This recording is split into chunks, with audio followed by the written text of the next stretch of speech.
better. And there's rarely been a better team than this Liverpool one in the Premier League era. They are surely now moving 9 clear at the top of the Premier League, because it is Bournemouth 0, Liverpool 2. Leaders Liverpool continue to fly 2-0 over Bournemouth. Forest 7, Brighton 0. Chris Wood with a hat-trick in that game. Everton scored a couple of early goals against Leicester, went on to win 4-0. Southampton able to get a late winner away at Ipswich to just about stay on the coattails of the sides outside the relegation zone. They're not dead yet. Newcastle 1, Fulham 2. Fulham fighting back to win at St James's Park. And Wolves 2, Aston Villa 0. Much needed win for Wolves, which moves them out of the relegation zone at Leicester's expense. Sam Parkin alongside me. I think only one place to start. Forest 7, Brighton 0. A two-part question to you. One, are Forest going to go all the way here and get Champions League football, or is there still a stutter in them? And two, is there any sense of pressure growing against Fabian Hürzeler? The Forest one, I think they've been brilliantly consistent, and I think it's an incredible story. I suppose they've got a few fundamentals in terms of who needs to be in that 11, I think, for the entirety of the season for them to maintain this. I think there's 2 or 3 players that they couldn't do without. So Chris Wood, of course. I think Milenkovic and Murillo clearly are getting admiring glances, have been getting admiring glances throughout the season for their consistency and their form. So those 2, I think, are pivotal as well. I think we could see a little bit of a drop-off, but they've given themselves an incredible opportunity, and we're so far into the season now, it's difficult to anticipate them dropping too many more points. So I think they're there. They're there on merit, and they've got a great opportunity. I think Brighton, it's that lack of adaptability, if you like, in certain fixtures, which has cost them. Just had a little chat off air, and I think it's been a bit of a reoccurring theme that their game plan has to alter at times, otherwise they're liable to suffer this type of defeat. I mean, I don't know enough about his standing at the club at the moment, or how well he's done in terms of comparison to previous managers. I would be surprised if they were, going to be making any moves to change anytime soon. I think he's done well enough, and I think they're positioned well enough in the table for him to be able to build and have another crack at it next season. But certainly he'll have to find a way to alleviate this type of result from obviously happening, which has happened on a few occasions this season. And then Liverpool continuing to fly at the moment. It's a 9-point lead over Arsenal at the top of the table after a 2-0 win away at Bournemouth. Mo Salah again. They have to find a way, surely, don't they, to get this renewal over the line? Yeah, it would be a real shame, wouldn't it? I think to lose him for the Premier League as well. I think at this stage, when he's still flourishing as he is, Bournemouth had their chances yesterday, but he's the difference maker. And I think another point is when they come under pressure, they've got a top goalkeeper to make big saves as well. And I thought that he stepped up yesterday, Alisson, to make a couple of really vital interventions, and Salah at the opposite end is just so clinical. So that's the difference, I think, in these games in the Premier League that, well, Forest saw last time out, didn't they, at Bournemouth? If you're not on it against a side like that, a Fulham, a Bournemouth, the teams that have vastly improved this year, you'll come a cropper. So that was Liverpool flexing their muscles again yesterday, and in particular the goalkeeper and Mo Salah, their main men.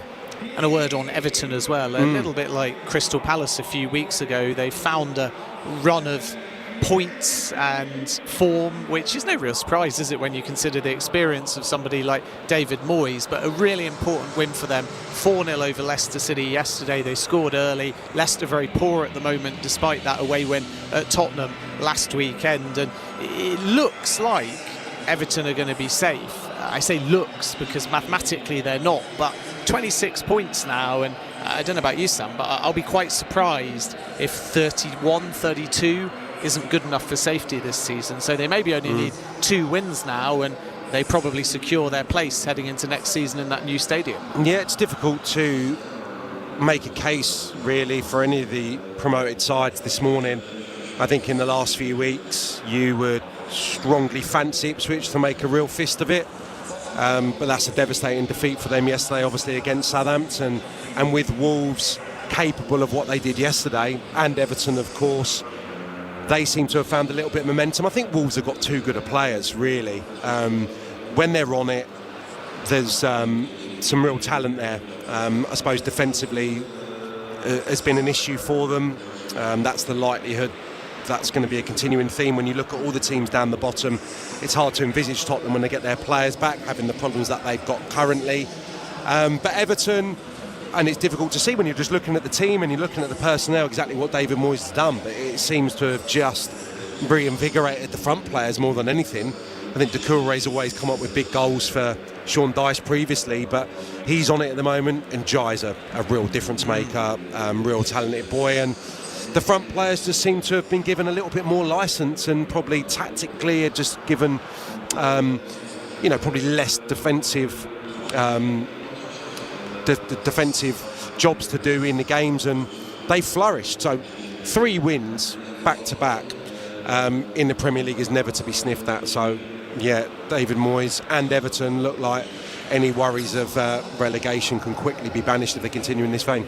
10 minutes to go until kick-off here at Old Trafford. Manchester United against Crystal Palace. So at the top of the table, Liverpool 56 points, Arsenal 47, Nottingham Forest 47, Man City 41, Newcastle in 5th place on 41, Chelsea playing West Ham on Monday on 40. At the bottom of the table is the 3 newly promoted, Southampton 9, Ipswich 16, Leicester City 17, Wolves outside the relegation zone on 19, and then comes Tottenham on 24 points, and they are somewhat looking over their shoulder, which is why if they can get a victory against Brentford this afternoon, they'll be breathing a whole lot easier. That game also kicks off at 2 o'clock UK, and we can get the team news now. It's a very good afternoon to Rich Wolfenden.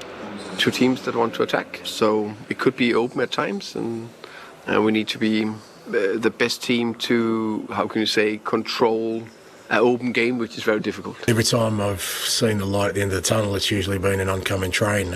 We seem to be losing players as we get them back, but we get 2 or 3 of those back in sort of 10 days' time, and then maybe a few days later, a couple of the others. It's an all-capital derby here in West London. Tottenham make the short journey to the G-Tech to take on their hosts Brentford. The home side make 2 changes. Christopher Ayer comes in for the departed Mads Rorslev in defence. In goal, Mark Flecken misses out for the first time this season due to a muscle strain he picked up at the end of last week. So Icelandic goalkeeper Hakon Valdemarsson makes his first Premier League start. 4 changes for Tottenham. Kinski, Spence, Bissouma and Kulusevski return to the 11 after missing out midweek against Elfsborg. Mickey van der Ven misses out entirely today. Rich, thank you very much indeed. Sam Parkin alongside me. Brentford against Spurs, your prediction? Well, 2 months ago you'd have had it down as a home win, a dead cert, but not 1 in 5 now. Brentford at home, competitive, albeit against City and most recently Liverpool. So I think that would have done their confidence some good in the home games. And with Spurs, just having a quick look now, continuing to be, you've got to say, patched up. Looks like they're going to have Archie Gray again at the heart of their defence with Ben Davies today. It doesn't get any easier for them when you're up against the likes of Wissat and Burmo, Sharda, Damsgaard, who's been a bit of a revelation for Brentford this season. I'd probably go for a narrow home win, and for Spurs' problems to get a little bit deeper come 4 o'clock this afternoon, and they already are. They couldn't get relegated, Spurs, could they? Well, I was with a very dear friend of mine, a Tottenham supporting friend, yesterday afternoon, and he was checking the Ipswich-Southampton result frequently throughout the afternoon. So I think that probably shows that there is a little bit of nervousness amongst the supporters right now. But when they get their players back, and I think it's a valid excuse. My criticism would be, of course, of the players, the manager, but more so, I think, the lack of real quality depth within that squad. I mean, you can't be a serious contender for Champions League or better if you haven't got the capability to deal with 2 or 3 of your better players being injured for a period. So I think that's where the problems lied this season. They just haven't had the depth to cope with it, and therefore the results have really suffered. But I think once they get the chaps back that have been missing, they'll they'll quickly climb the table, but it's going to be a season where I think the negativity is going to continue, but not one that's ultimately going to end in relegation. We'll talk about Arsenal, Manchester City, 4:30 UK kickoff at half-time, and then full match commentary from 4:30. Back here, though, at Old Trafford, we are 7 minutes before kickoff begins. Send us your predictions via @TalkSport Live. Great to have your company. Ben Jacobs and Sam Parkin with you. Just a quick word on 2 new signings for Manchester United, particularly Patrick Dorgu, the young profile of left-back they've been looking for. 35 million euros has just been unveiled on the pitch, and then a young centre-back from Arsenal, very highly rated, Aidan Heaven, who is seen as good enough, according to Jason Wilcox, to be straight in with the first team squad. So this sort of feels like the new sporting-led regime under Jim Ratcliffe are saying we need to buy younger, we need to invest where we can in homegrown talent, and we need to lower the average age of this squad. Well, yeah, that's all really positive, I think, to start making moves in that regard. There needs to be a rebuild. There needs to be an admission that things have gone horribly wrong across the last few seasons and windows. I suppose it's similar in a way to Manchester City's changing of the guard, albeit they've been incredibly more successful than their near neighbours across the last decade. So it's not akin in that regard, but definitely squads that need refreshed after, a real testing start to the season. So, yeah, I think it's not going to change overnight, but they need to back the new manager, they need to back him in the transfer market, and they need to think that in 10 years' time they're going to be challenging for titles, and that was probably what we were told a decade ago. So it's taken longer than all Manchester United fans would have hoped for, but hopefully for their sake now is the time. More from Sam in just a moment. Kickoff is next from Old Trafford. It's Manchester United against Crystal Palace, coming up on Premier League Live. Tony Meola and Brian Dunseth do things differently on Counterattack. If we created a GoFundMe account for Tony Meola's next car to be like a VW Beetle, how much money can we bring in to fund this purchase? You shouldn't waste your time bringing money in, because there's no way in hell I don't fit in the car, dude. Why would I get the car? Got it. Join the fun every Monday, Wednesday, Friday at 10 a.m. Eastern on Sirius XM FC 157. Search Kings announces Call Intelligence, the most important development in the history of Google advertising. Think of Call Intelligence as MRI technology for your business that sees clearly what aspects of your marketing are working, that evaluates, summarizes, and scores the profit potential of every incoming call, and actually trains Google to give you better leads. With Call Intelligence, you can stop guessing so you can plan and spend smarter. You want to stand out where your customers are online? Switch to Search Kings. Too many patients, unfortunately, have lost their lives by not having access to targeted cancer treatment. Most patients do not know all of their options. Invita's precision immunotherapy, genomics, and non-invasive surgery are working to protect and extend lives. I'm Dr. Dino Prado, and I personally welcome you to utilize our Precision Second Opinion and discover if Invita is right for you. Visit us at Invita.com, ENVITA.com. Are you having trouble hearing? Hearing loss can devastate the quality of your life. Now, there's an affordable fix for you or your loved one. Rated in the best hearing aids of 2024 by USA Today, Audion Hearing has the highest quality hearing aids at the lowest prices, just $189. I actually like them better than my old $5,000 hearing aids. I could not believe how my hearing and life changed. Join over 500,000 happy customers by going to audionhearing.com. That's AUDIEN hearing.com. What could you do with more confidence? More precision? Would you attack more pins? What could you do with the best combination of flight, spin, and feel? What could you do with a Titleist golf ball that best fits your game? You owe it to yourself to find out. You will win with money. You will become wealthy if you will do these 5 things over and over again. Dave Ramsey, America's trusted voice on money, is on Sirius XM Triumph. Get out of debt. When you don't have any payments, you know what you've got? money. Call in for advice that's helped millions crush debt, build wealth, and achieve peace of mind. Financial freedom is closer than you might think. The Dave Ramsey Show. Weekdays starting at 6 a.m. East on Sirius XM Triumph 111. Premier League live from Old Trafford. Kickoff about to get underway. Manchester United, Crystal Palace. Ben Jacobs, Sam Parkin with you. Send us your predictions via @TalkSport Live. Great to have your company. We'll keep you across Brentford versus Spurs as well. Rich Wolfenden is your commentator there. It's 6 changes for Ruben Amorim from the Europa League midweek.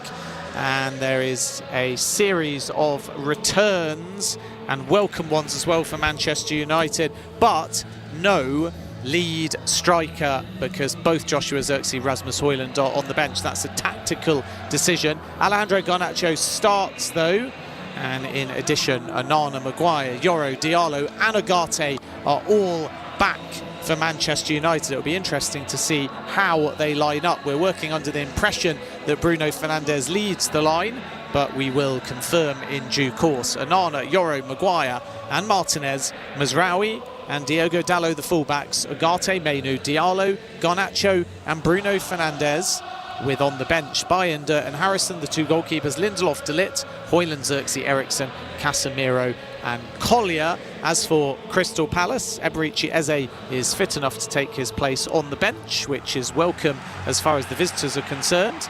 And Daichi Kamada comes into the side in his place, but I'm sure we'll see him at some point during the game.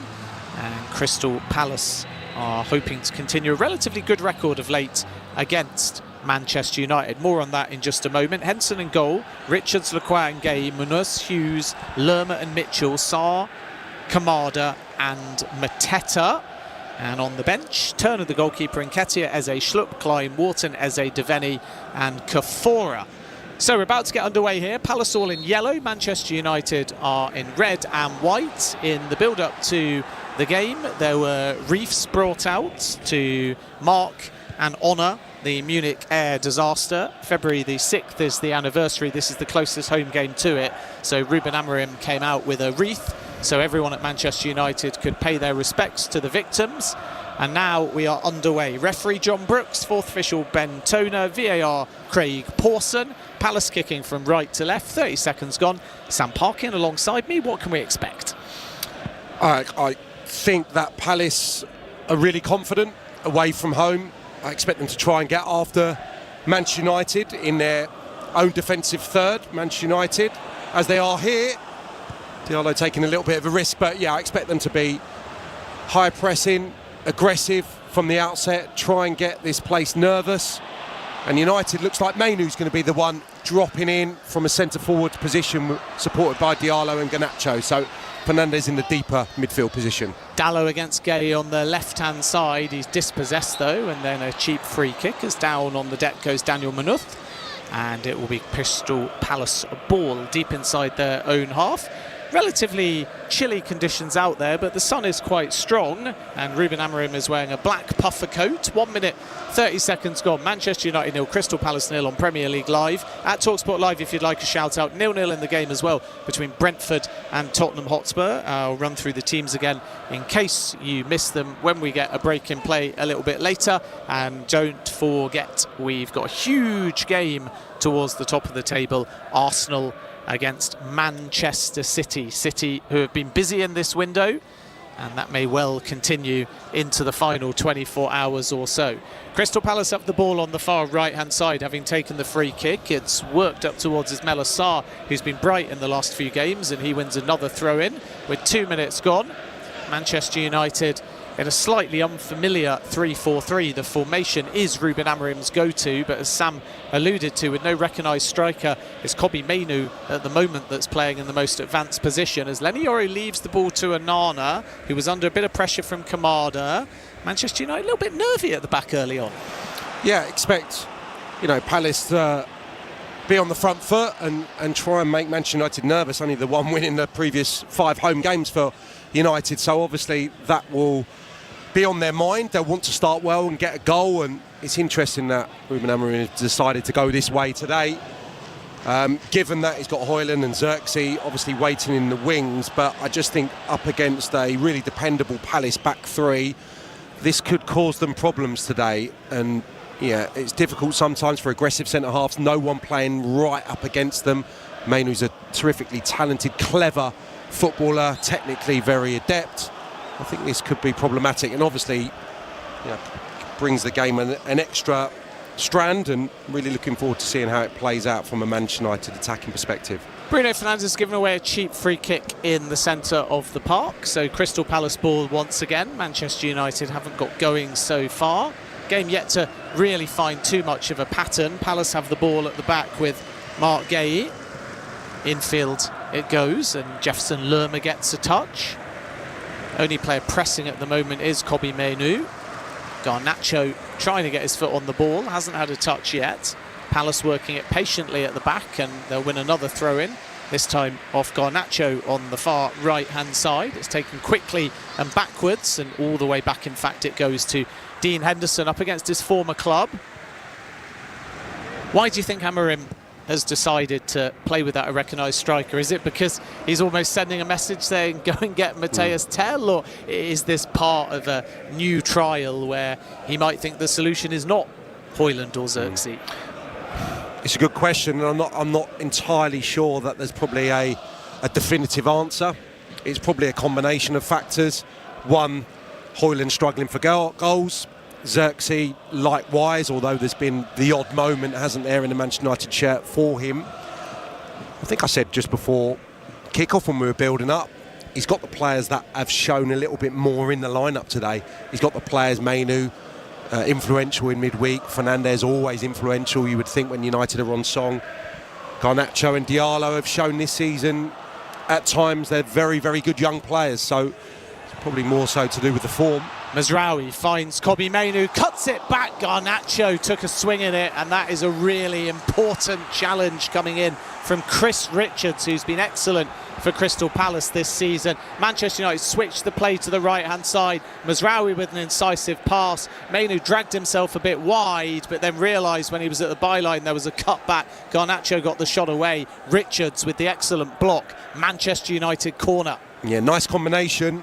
Diallo, Garnacho. I think Will Hughes was well positioned as well behind Richards, who made the saving challenge, but Crystal Palace defenders positioned themselves intelligently. Corner kick comes in from the right-hand side in towards the near post. Bit of confusion, bobbles around a couple of times, just about kept in by Garnacho. Mainoo nearly got to it. More good defending by Palace. This time it was Mateta tracking back, and it's half cleared back to the halfway line. Everyone behind the ball for Crystal Palace. Mazraoui. Now it's worked out to Garnacho again, who, like I say, even though it's winter conditions, has very much got the sun in his eyes. One of those strange type of climates, England, if you're unaware, where you can kind of have winter and a bit of summer sun at the same time, and that's what it feels like at the moment. As here's Ahmad, hot foot into the area, lovely ball into Mainoo, who nearly scoops it in the far corner. Not clean contact, but it bobbles and hits the foot of the left-hand post, and Manchester United inches away from taking the lead. Ahmad did ever so well.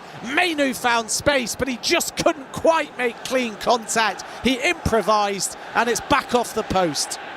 Yeah, there was a moment in the previous attack where I just thought Mainoo was going to swing his left boot at it. He turned down that opportunity, and only 30 or so seconds later he gets a really presentable chance.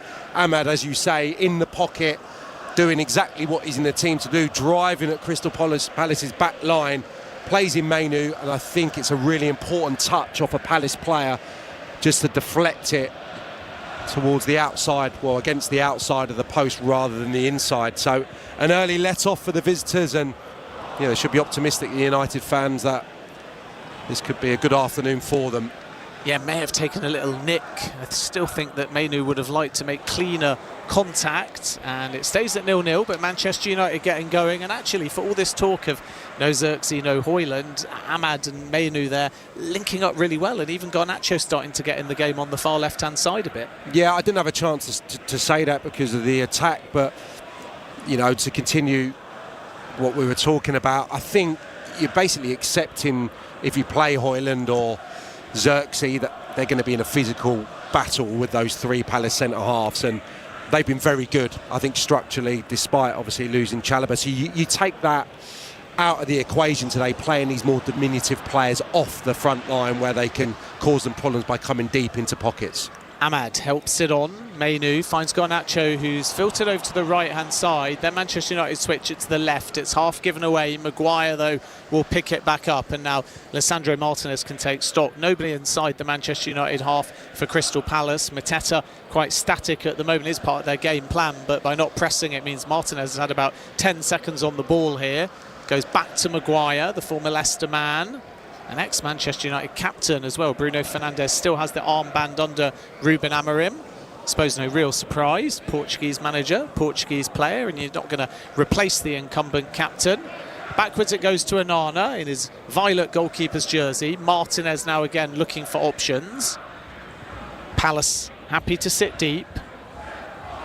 Maguire again looking for options, very capable of pinging a diagonal ball forwards. Don't forget, if you'd like to get in touch, you can do so via @TalkSport Live. We'd love to hear from you. Please send a photograph as well, so we know where in the world you are listening from. Still, it's in the Manchester United half. They're not really going anywhere at the moment, but everyone's getting a touch at the back. Maguire then gives it away. Palace look like they're going to hand it straight back, though. A little bit scrappy in the centre of the park, and then finally it's forced forwards by Kobbie Mainoo, but he's used his left arm in doing so, just carrying the ball because it was slightly behind him. Handball, Palace free kick, centre of the park. Yeah, it looks like the Palace front players are going to just take a slightly deeper starting position, and maybe the game plan is to nick it in the middle third and then break quickly. Tyreek Mitchell on the left-hand side. That's a decent cross, and that's a golden opportunity at the far right-hand post. And it was a pretty free header there from Manuth, who arrived late and probably should have done better. Nobody picking him up at the back post. Free header from just inside the 6-yard area, doesn't hit the target. But it's a mess defensively for Manchester United. Diego Dalot doesn't even look over his shoulder. He's completely unaware that Munoz is arriving to his right. I think he gets drawn a little bit towards Kamada, but his eyes were firm, fixed on the ball, completely unaware that he was coming in completely unopposed to get that free header away. He stooped to a degree, so quite a tough header to execute, but still golden chance for Palace to get their nose in front, and woeful defending from United. Premier League live in the head-to-head, 32nd Premier League meeting between these two sides. Palace have won 5, Manchester United 19, but Palace are unbeaten in the last 3 Premier League meetings, and they haven't conceded a goal.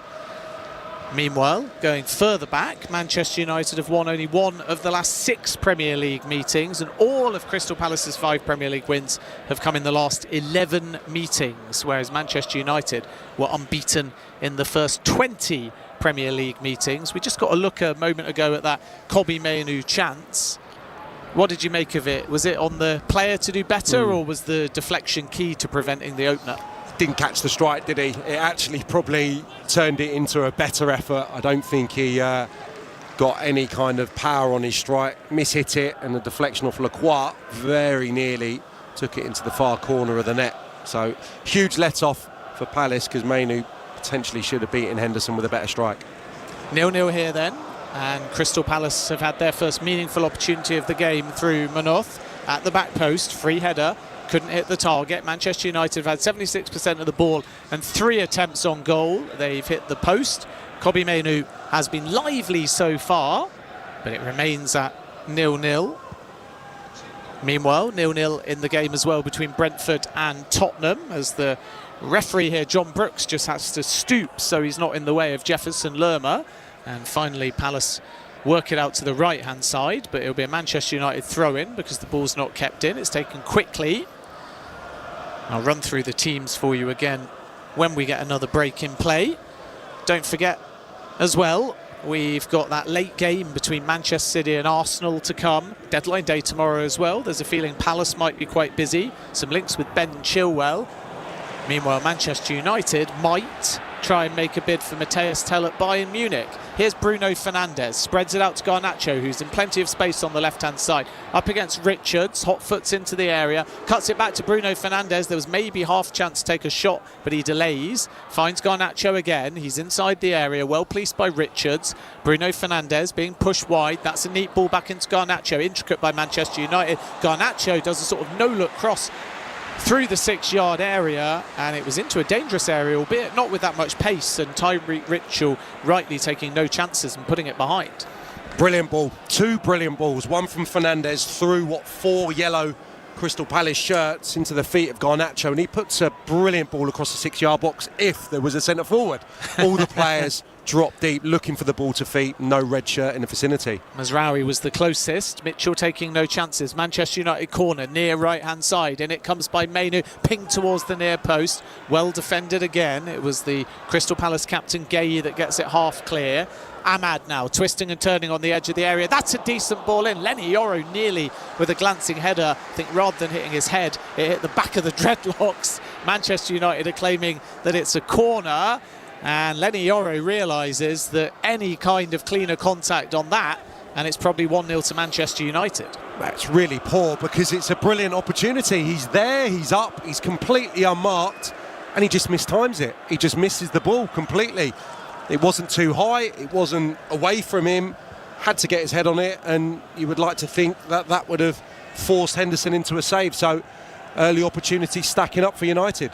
Came off Yoro's dreadlocks, but then Chris Richards with the final and faintest of touches. So it is another Manchester United corner on the far left-hand side, in towards the near post. It's going to fall, and quite dangerously, to Lisandro Martinez, who hit it on the volley. Too many yellow shirts in the way. Ball spins out for yet another corner. The first header was from Maxime Lacroix, but it kind of went backwards and neatly into the path of Martinez, who took a swing with his right foot, but it's another corner. Yeah, it's really stocked in the near post area, maybe 6 or 7 players, and Martinez had found some space intelligently.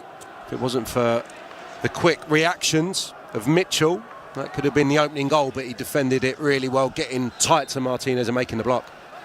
Ahmad with a Manchester United corner, third in quick succession on this near right-hand side. Everyone in the 6-yard area. In it comes towards the near post. Glancing header. There's shouts for handball. Dalot was the player to head it. He then picks up his own header off the deflection, plays one to the back post. Garnacho picks it up on the edge of the area. He chips one in. It's glanced backwards by Mateta. Maguire couldn't get to it.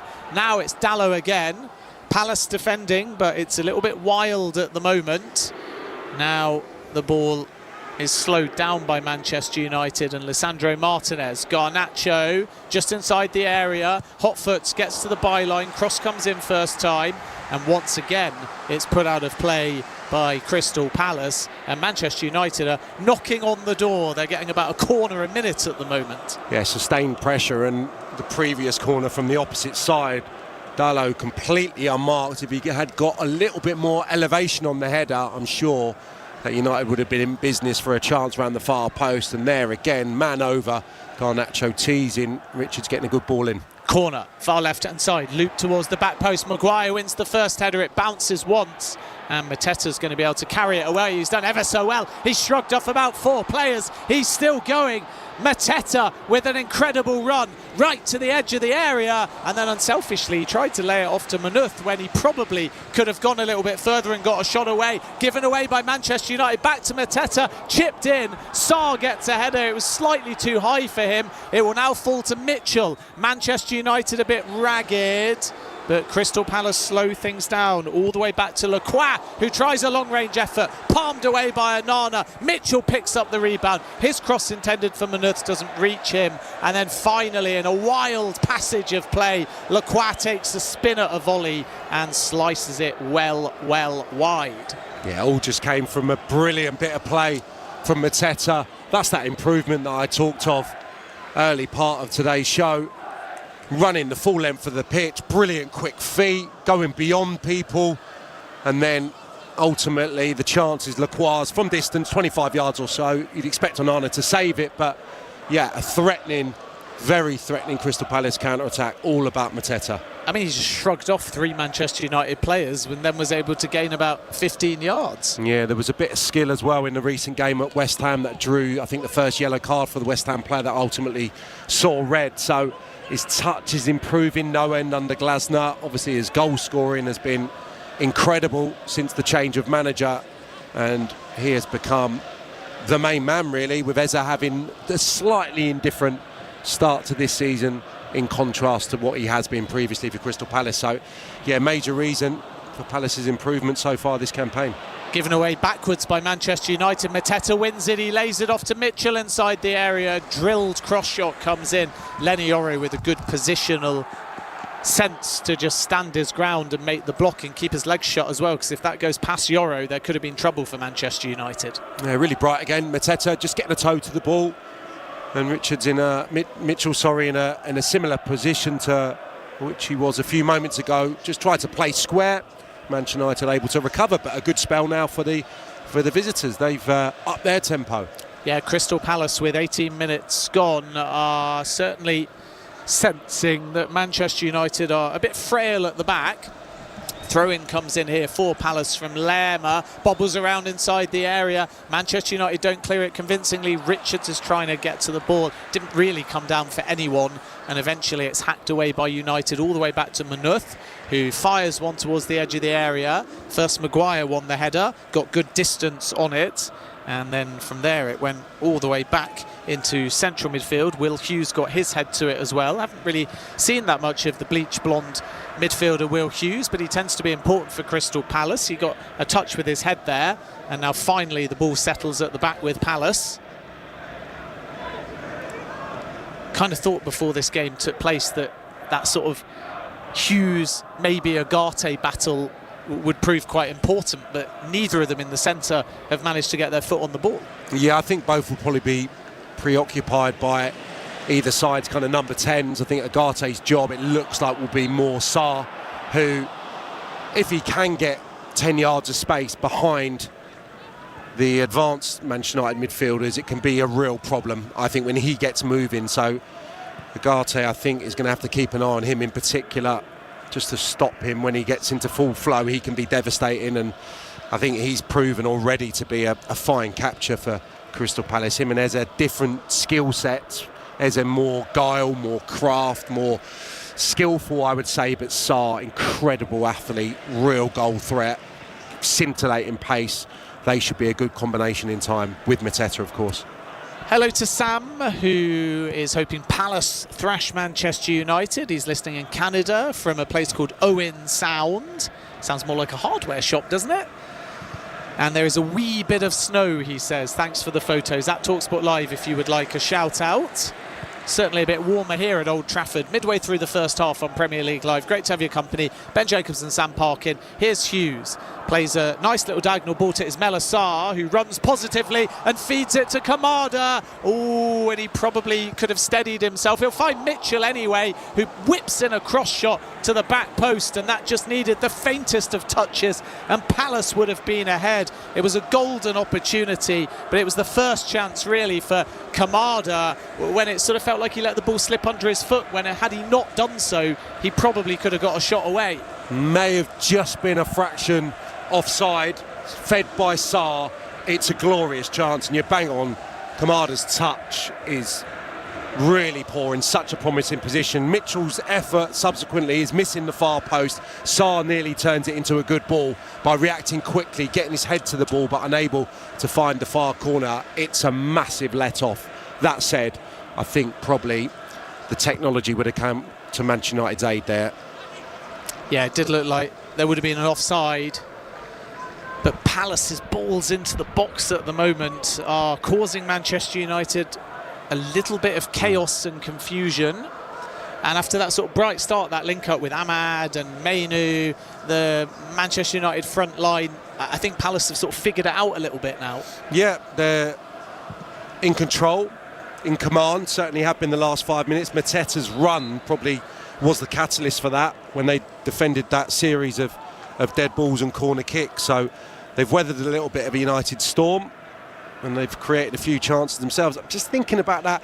Fernandes is on the left-hand side. I think Sarr's a massive problem, and I think Agate is clearly the better ball winner of the two, the better defensively sound midfield player. Yes, you want Fernandes in this formation, getting on the ball and being the orchestrator of United's attacks, but I think maybe Agate's got to do a little bit of a job on Sarr. He's the threatening one out of him and Kamada. Fernandes is going to be probably more comfortable coming up against Kamada on the opposite side. 22 minutes gone. Ruben Amorim not too animated.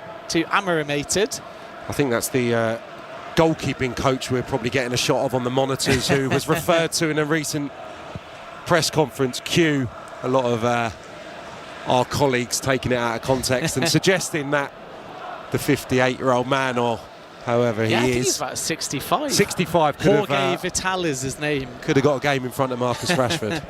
Yeah, I think he was saying that he'd rather put anyone on than any player, rather than saying he'd rather play a 67-year-old or however old Jorge Vital is rather than Rashford. Absolutely. But it made for some nice headlines. Indeed. Don't think my amalgamation and invention of a word is exactly going to catch on either, by the way, as here comes Will Hughes for Crystal Palace, comes storming forwards. Then he kind of slipped. He thinks he was fouled, but it looked like he lost his balance on the edge of the area. May have handballed it as well, and Manchester United get the ball away. No outlet, though, at the moment. No real shape. Garnacho has moved sides a few times, but predominantly left, trying to shut down Henderson, who's on the ball at the moment. Henderson's clearance only finds Mainu. Agate swings one out to the left-hand side. Bruno Fernandes, who's up against Daniel Munoz, who has been busy at both ends so far. Fernandes now slows things down. Sometimes I think that Manchester United, when they get in those opportunities like we saw, they're not positive. They're not trying to break through the Palace lines. They're slowing it down and allowing Palace to keep their shape. Mainu tries to just weave his way into the box, but too many Palace players in the way. Is there a logic that to break down this Palace side, they need to just play a bit more positive and a bit quicker going forwards? Because once Palace is set, there's not really many spaces. Yeah, absolutely. I think that's their strong suit today, isn't it? Playing through Garnacho and Diallo in particular. They've been unable really to get Mainu into the game, and that's not a criticism of him. That's probably more structurally really not been able to have that opportunity to bounce it into Mainu for him to be a creative spark. And Palace have certainly shaded the last 10 minutes or so, and it's a test for Manchester United, another test for them, because they're up against a very, very good Premier League side in Crystal Palace now, established, that are probably playing with a little bit more creativity, certainly more on the front foot under Oliver Glasner, and have been in formidable form on the road. So they've got control of this half at the moment. 0-0, 25 minutes gone. Manchester United have hit the post. Crystal Palace have looked dangerous through Mateta, and Mitchell has whipped in a couple of balls from the left-hand side. But as it stands, no breakthrough so far. Just a reminder, if you're late to the feed, Onana, Yoro, Maguire, Martinez, Mazraoui, Agate, Bruno Fernandes, Diogo Dalot, Ahmad, Mainu and Garnacho. And Crystal Palace with Henderson, the former Manchester United goalkeeper, Richards, Lacroix and Gay, Munoz and Mitchell, Lerma, Hughes, Sarr, Kamada and Mateta is leading the line. After this, Manchester United have Leicester City in the FA Cup fourth round, and then Tottenham Hotspur. Meanwhile, for Crystal Palace, they are facing Doncaster Rovers, and then a home game against Everton. I think the winner of that Palace-Everton game will basically be safe, albeit not mathematically. And Manchester United just a little bit short on ideas at the moment, but they've won a cheap corner here. It was a long ball over the top that wasn't dealt with by Maxime Lacroix. He wasn't under much pressure, and Manchester United out of nowhere have got their sixth corner of the game.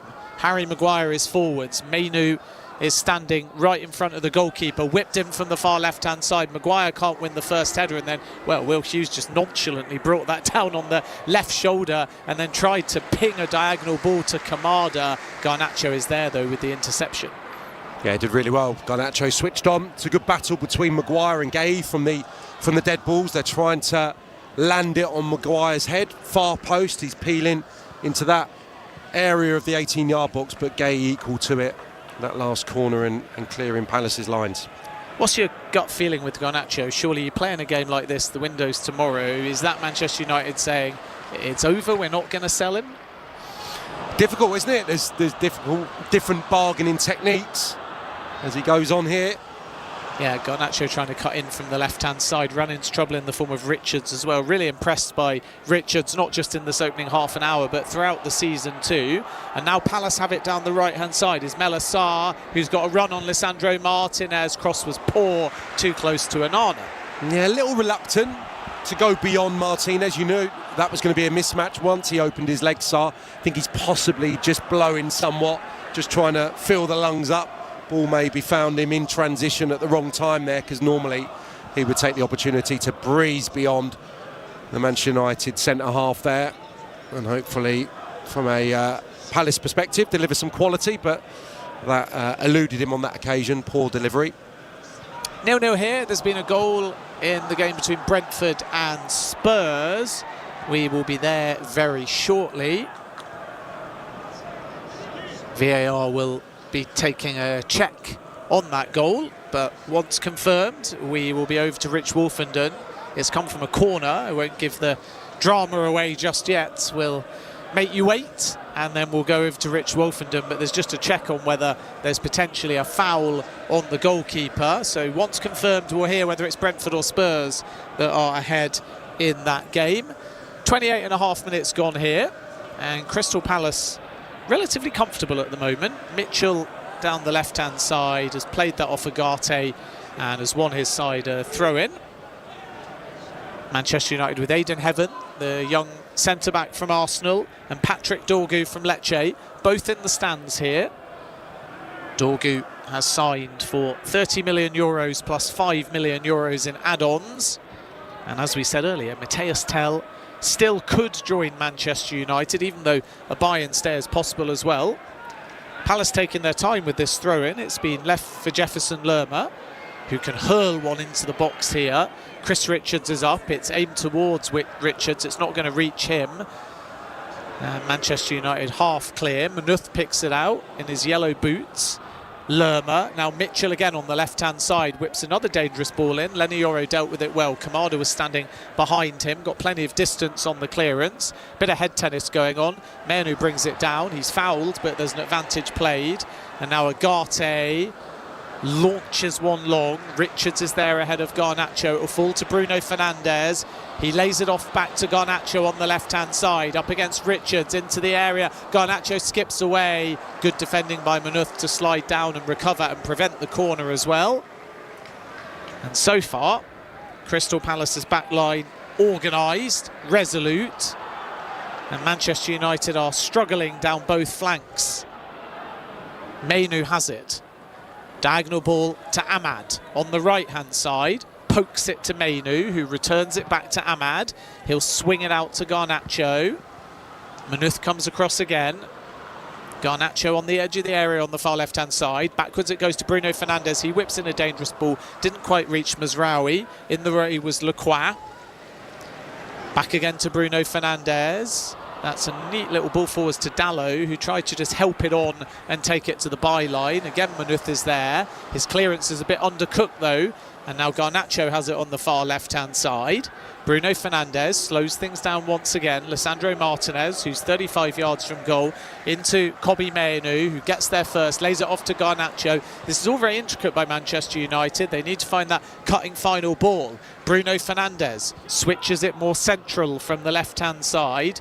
Lisandro Martinez again. Now Harry Maguire.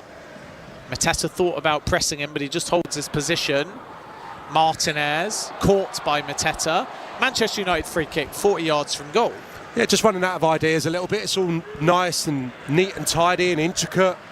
Bit of a threat from the two full-backs, and Mazraoui in particular has been quite aggressive with his movement, and there's nothing wrong with that. I think you need a little bit of drive beyond Mainu in particular, if he's going to be coming to short, which is obviously the plan A, if you like, to link with him, get runners around him, be nice and intricate through Garnacho and Ahmed. But if that's not on, you need someone to be a bit more forceful and break beyond that Palace back line, and invariably it's been in Mazraoui, which is problematic for Palace. Free kick to Manchester United, 5 yards infield, 40 yards from goal. We'll be over to the game between Brentford and Spurs in a moment, but we'll stay with this free kick first. Line of players just on the edge of the area. Harry Maguire is at the back post. Lenny Yoro is up as well. They're all in an offside position at the moment, which has become the norm.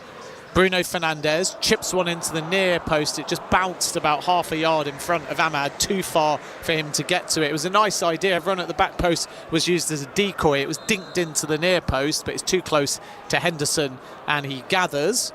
So 32 minutes gone here. Manchester United 0, Crystal Palace 0. But there has been a goal at the Brentford Community Stadium in the game between Brentford and Spurs. Let's find out who's taken the lead. Commentator Rich Wolfenden. Son's corner towards the near post, and it goes all the way in. Well, the goalkeeper Valdimarsson came for it, and I'm not sure whether he got the last touch or not. Heung-min Son celebrates as his corner goes all the way in, but there was a touch for sure off a Brentford defender. Yeah, may go down as an own goal. Son with a corner going straight in. There was a VAR check to see whether there was a foul on the goalkeeper. There wasn't. So it's Brentford 0, Spurs 1, and it's 0-0 here in the game between Manchester United and Crystal Palace. On the bench for Manchester United if they need, Rasmus Højlund, Joshua Zirkzee, two in particular. Sure, at some point during the game, if Manchester United can't find a breakthrough, we'll see a more defined striker. How do you think Kobbie Mainoo's done in that role so far? Yeah, it's been difficult for him, shown the odd nice touch. I think we've grown accustomed to seeing that. He's a lovely footballer, so he's been pretty tidy with the ball, but just not been able to really get himself into a scoring position or get enough touches maybe in the opposition's 18-yard box. So I don't think it's worked brilliantly collectively thus far, but only 34 minutes in, I'm sure Amorim is relaxed, sitting at 0-0. At TalkSport Live, if you would like a shout out, we'd love to hear from you. Do send us a photo as well, so we know exactly where you are in the world and what you're up to on this Sunday afternoon. Hello to Steve Fry, who's listening on what he says has been a wild EPL weekend so far in chilly Michigan. Everyone's sending us photographs. Is in a cold place at the moment. Can someone please send us some sun? 10 minutes to go until half-time. Manchester United and Palace locked at 0-0. And Spurs leading Brentford by 1-0. It's at the back with Manchester United. Maguire has a touch. Martinez on the left-hand side. Back to Bruno Fernandes, who's sitting deep. Telling everyone to slow down for now. Pointing, orchestrating, asking for a bit of movement on the right-hand side. Lenny Yoro, Mazraoui, immediately shut down by Mitchell. Mitchell's done well, hasn't he, so far? Yeah, absolutely. He's got forward intelligently. I think he's probably a better defender than he is an attacking outlet. I think they get their positive attacking output from Muniz on the opposite flank, but Mitchell very dependable in defensive situations. Lisandro Martinez now for Manchester United. Diagonal ball out the left-hand side, and Dalot. Garnacho 5 yards infield, approaching the edge of the area.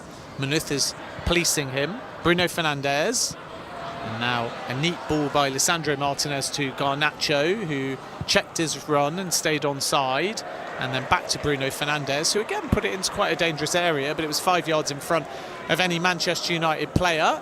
No one taking a gamble at the back post. Everyone kind of static around the penalty spot. The ball went into the 6-yard area.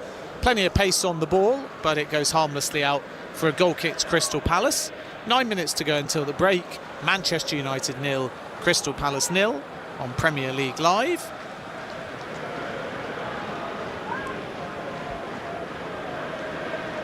Son, for now, credited with the Tottenham goal. We'll wait and see whether that changes. I think Vitaly Janot might be credited with that as an own goal. Is there still a dubious goals panel that used to exist in the 90s and 2000s? The goals used to go to actual people to decide, didn't they? I don't think so. I think we've got enough monitors, cameras on every Premier League game to do away with that type thing, but I think we've both seen that that's probably going to be a Janot own goal, the one that's gone in at Brentford. I think Son will do well to claim that one.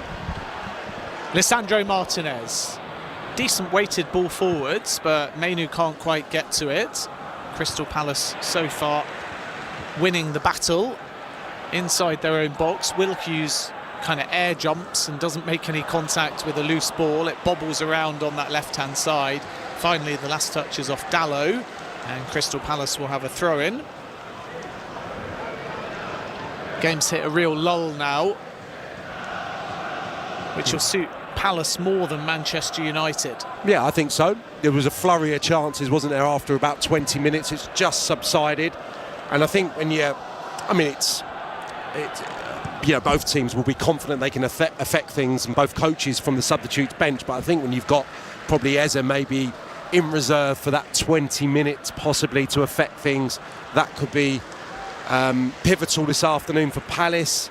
Eze, of course, scored last time out on his debut since joining from Mill. So I think those two players in time are going to be a nice combination or a nice option for Oliver Glasner if Sarr, for whatever reason, is not available. So we'll see.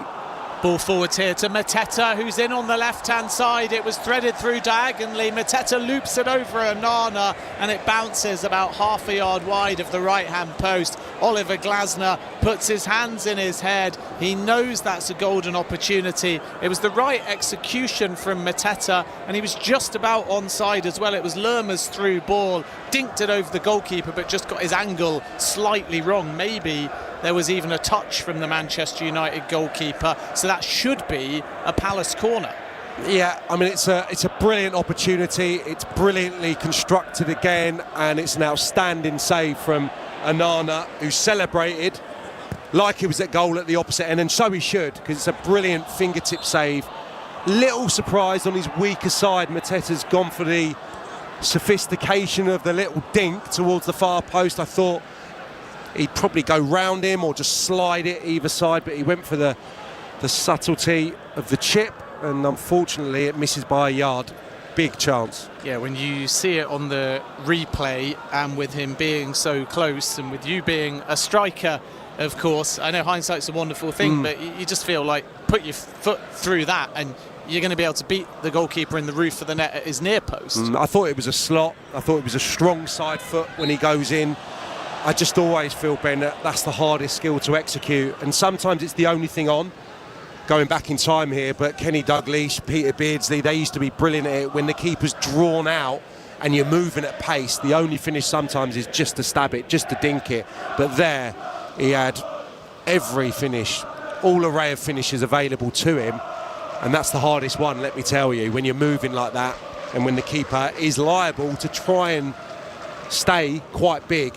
It's tough to get it over him without the keeper making that vital touch.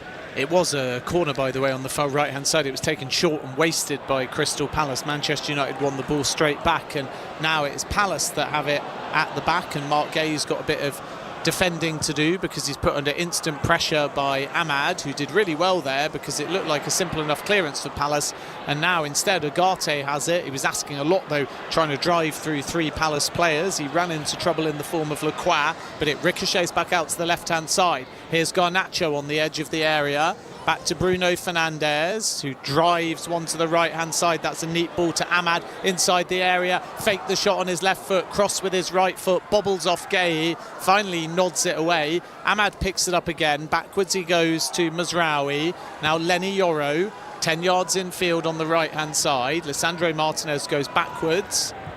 Game's become a bit more open in these final 4 or 5 minutes. 41 minutes gone at Old Trafford. 0-0 between Manchester United and Crystal Palace. Mateta has had a golden opportunity at one end. Kobbie Mainoo has hit the post at the other. Chances few and far between though. Manchester United, the definition of mid-table mediocrity at the moment. They are heading into this weekend 13 points above the relegation places and 12 points off the top four. And the only time they've had fewer points after 23 league games was in 1989-1990. Chip forwards here down the left to Dallow, who's got a bit of space on the edge of the area. He just played a kind of no-look pass, and Kobbie Mainoo was not really there on the overlap. He could have looked infield, he could have crossed it, he could have gone backwards, but he just nudged it forwards, assuming there was a give and go, and Mainoo and Dallow were not on the same page. No, it was a poor pass. The execution was off, but I suppose Ruben Amorim will be pleased at the impact of the two wide players, how high they're getting anyway, and that's clearly a facet of his game plan, but maybe where they need a little bit more quality in that regard. You know, players that are capable of scoring goals in that position. I don't think Dalot he's a very dependable player, and he's had a good period as a Manchester United player, but he's maybe not got that real quality when it comes to the final third. And I think we've probably seen examples of that in this first half. Very much those two, quite often the highest Manchester United attacking players. Hello to Samson, who's listening in Accra, Ghana, on his way home from the office, and he says, I hope Palace wins. Don't forget to send us a photo as well so we can see what you're up to, as Palace win a throw-in on the right-hand side here. And all of these throw-ins are dangerous because Jefferson Lerma, who's wiping the yellow ball down, it's an identical kind of colour to the Palace kit, and he's capable of arrowing in the ball into the box here. Mark Gay has come up, standing in the 6-yard area. Mateta is right in front of Onana. Yoro's trying to stop him from interfering with the goalkeeper. The throw-in was long, but not long enough to clear the first man. Now Will Hughes picks it up after Manchester United half clear. Out to Lerma again. He runs into trouble in the form of Dalot, but wins Palace another throw-in. 9 seconds to go plus added time until the break. I don't think there'll be that much injury time. Still Brentford 0, Spurs 1. Palace, another long throw-in. Lerma into the box. Richards didn't quite get his head to it. And Ahmad gets lots of distance on that clearance and forces Lacroix to go back to Henderson, who's under pressure, and good pressure there by Garnacho, who was chasing a bit of a lost cause, and Henderson has to pass it out of play for a Manchester United throw-in 30 yards from goal. It's taken quickly, and then there's a collision here between Mazraoui and Mateta, and I think that's going to be a Manchester United free kick. He's trying to do the right thing, Mateta, just applying a little bit of pressure in the middle third, but his momentum takes him into Mazraoui. It's clearly a free kick, and it presents United with a late opportunity in this first half, which has been pretty even, but I think Palace's 2 chances have been huge chances. Kamada, subsequently Mitchell on the left-hand side, and of course Mateta is the big moment of the first half. So I'm sure when you're looking at the size of the chances created, Palace probably should be in front. If something comes of this, Garnacho's going to get a whole lot of credit, because it was him pressing Henderson that led to the original throw-in, and now a free kick for Manchester United. 35 yards out, 45 minutes are up, and there'll only be 1 minute of added time, so this might be the last opportunity of the game. Bruno Fernandes to take a free kick on the near right-hand side, 10 yards in field, 25 yards from goal, whipped in deep towards the back post. Maguire wins the first header. Garnacho picks it up on the edge of the box, shifting, looking for space, finds Martinez, who chips it out to Maguire, who nods it down to Dalot. Neat ball back to Garnacho, out towards the edge of the area. It was so well worked, and then Lisandro Martinez fluffed his lines a little bit. That was a centre-back strike. He was under a bit of pressure, but he either slipped or he was just indecisive, and in the end didn't really get a shot away. He just kind of stuck out his leg, and it's about 5 yards wide. It's a decent enough opportunity. It was lovely approach play, kind of triangle, Maguire involved. Garnacho almost found the hardest pass there, cutting it back through bodies. I didn't think it was on. I thought he was just going to smash it across the 6-yard box, play square, and hope that it maybe got deflected goalwards, but picked out Martinez. Sarr coming out towards him, difficult chance, and unable to steer it onto the target.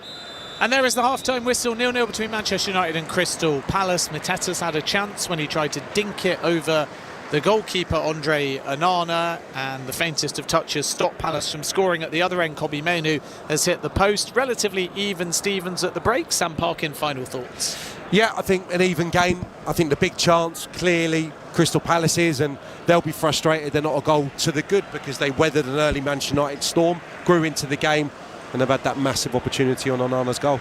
0-0 at half-time. Full reaction to the first 45 to come, and we'll take a look at the game between Brentford and Spurs as well. Still playing in that one in added time in the first half. It's Brentford 0, Spurs 1 at the moment. At the break here at Old Trafford, though, it's Manchester United 0, Crystal Palace 0 on Premier League Live.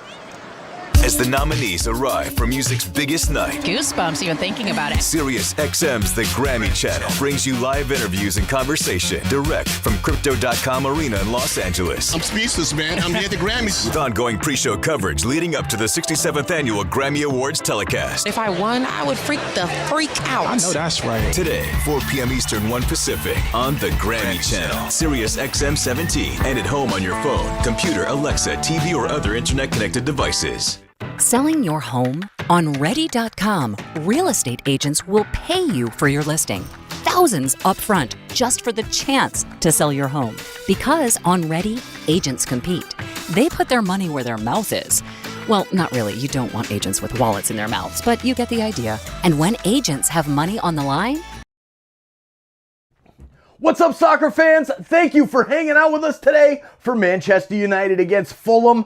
What a game we have in store this afternoon, this evening, this morning, the middle of the night, wherever it is that you are watching from. We appreciate you being here. Please take a second to hit that like button down below. Let's get more Manchester United fans here to Sons of a Pitch Soccer Central, your home of everything Manchester United. Make sure to check out True's MUFC Central episode that aired last night, as well as some EAFC gameplay. And don't forget, if you play EAFC, make sure to DM True at TrueKiller_ on Discord and Twitter, and have him change your team and your rewards to the craziest things you've ever seen. You want to get rank 1 rewards? I had never, ever gotten rank 1 rewards until I DM'd True and he started working on our team. Now we do it every week. Thanks for being here. Thanks for hitting that like button. Subscribe if you're new, and we'll see you in the chat. Let's go MUFC. At Mass Mutual, our commitment to wealth management means offering financial advisors the best of both worlds. With our innovative supported independence model, we're giving you freedom with resources you need to run your business, helping you make a name for yourself with our good name behind you, freeing you to offer clients the advice they need, and making sure you're properly compensated for that advice. When it comes to wealth management, we choose to lead. Learn more at massmutual.com/wealth. It's the football show. Now Lamine Yamal has broken through. Can he finish? Yes, he can! With Jack Collins. There is a level, I think, where we're watching Lamine Yamal where we are asking, is he just the best player in the world? The way that he moves with the ball is sensational. The performances he puts in on a regular basis almost defy belief. He is now in that conversation for the Ballon d'Or at 17 years old. That is terrifying. The football show. Weekday mornings at 7 Eastern on Sirius XM FC 157 and the Sirius XM app. Premier League Live, Ben Jacobs and Sam Parkin with you. 0-0 at Old Trafford at half-time. Manchester United hit the post. Mateta has come close for Crystal Palace. In the other game, a Song corner was turned in by Vitani Janelt. And at half-time there, it's Brentford 0, Spurs 1. Here is the best of the action from both games. Here's Ahmad, Hoffers into the area, lovely ball into Mainu, who nearly scoops it in the far corner. Not clean contact, but it bobbles and hits the foot of the left-hand post. Brentford counters on, Damsgaard over the top from Burmo. He's one-on-one with Spence, and Burmo strikes at a goal. And Antonin Kinski gratefully drops to his knees and clutches it into his chest. Tyreek Mitchell on the left-hand side. That's a decent cross, and that's a golden opportunity at the far right-hand post. And it was a pretty free header there from Manuth, who arrived late and probably should have done better. Spence sends it across. Richarlison, who's it going to drop for here? More. Kulusevski blocked by Keane Lewis Potter and then belted away. It's Melasar who runs positively and feeds it to Kamada. Oh, and he probably could have steadied himself. He'll find Mitchell anyway, who whips in a cross shot to the back post, and that just needed the faintest of touches, and Palace would have been ahead. Son's corner towards the near post, and it goes all the way in. Well, the goalkeeper, Valdimarsson, came for it, and I'm not sure whether he got the last touch or not. Heung-min Son celebrates as his corner goes all the way in, but there was a touch for sure off a Brentford defender. Yeah, it was Janelt who it came off last. So, half-time 0-0 Manchester United, Crystal Palace, Brentford 0, Tottenham 1. Big win for Tottenham if they can get it. Long way to go, though, in both these games. Sam Parkin alongside me. Which of the two managers here at Old Trafford will be the happier at half-time? Oh, I think Glasner, marginally. I think Manchester United started relatively brightly, but have lost their way, and probably some of the problems that have been consistent throughout the season have been evident again today. I think too easy to play through. Kamada got in, didn't he? Which for what should have been a 1v1, Mateta as well. These are just quite simple Palace moves.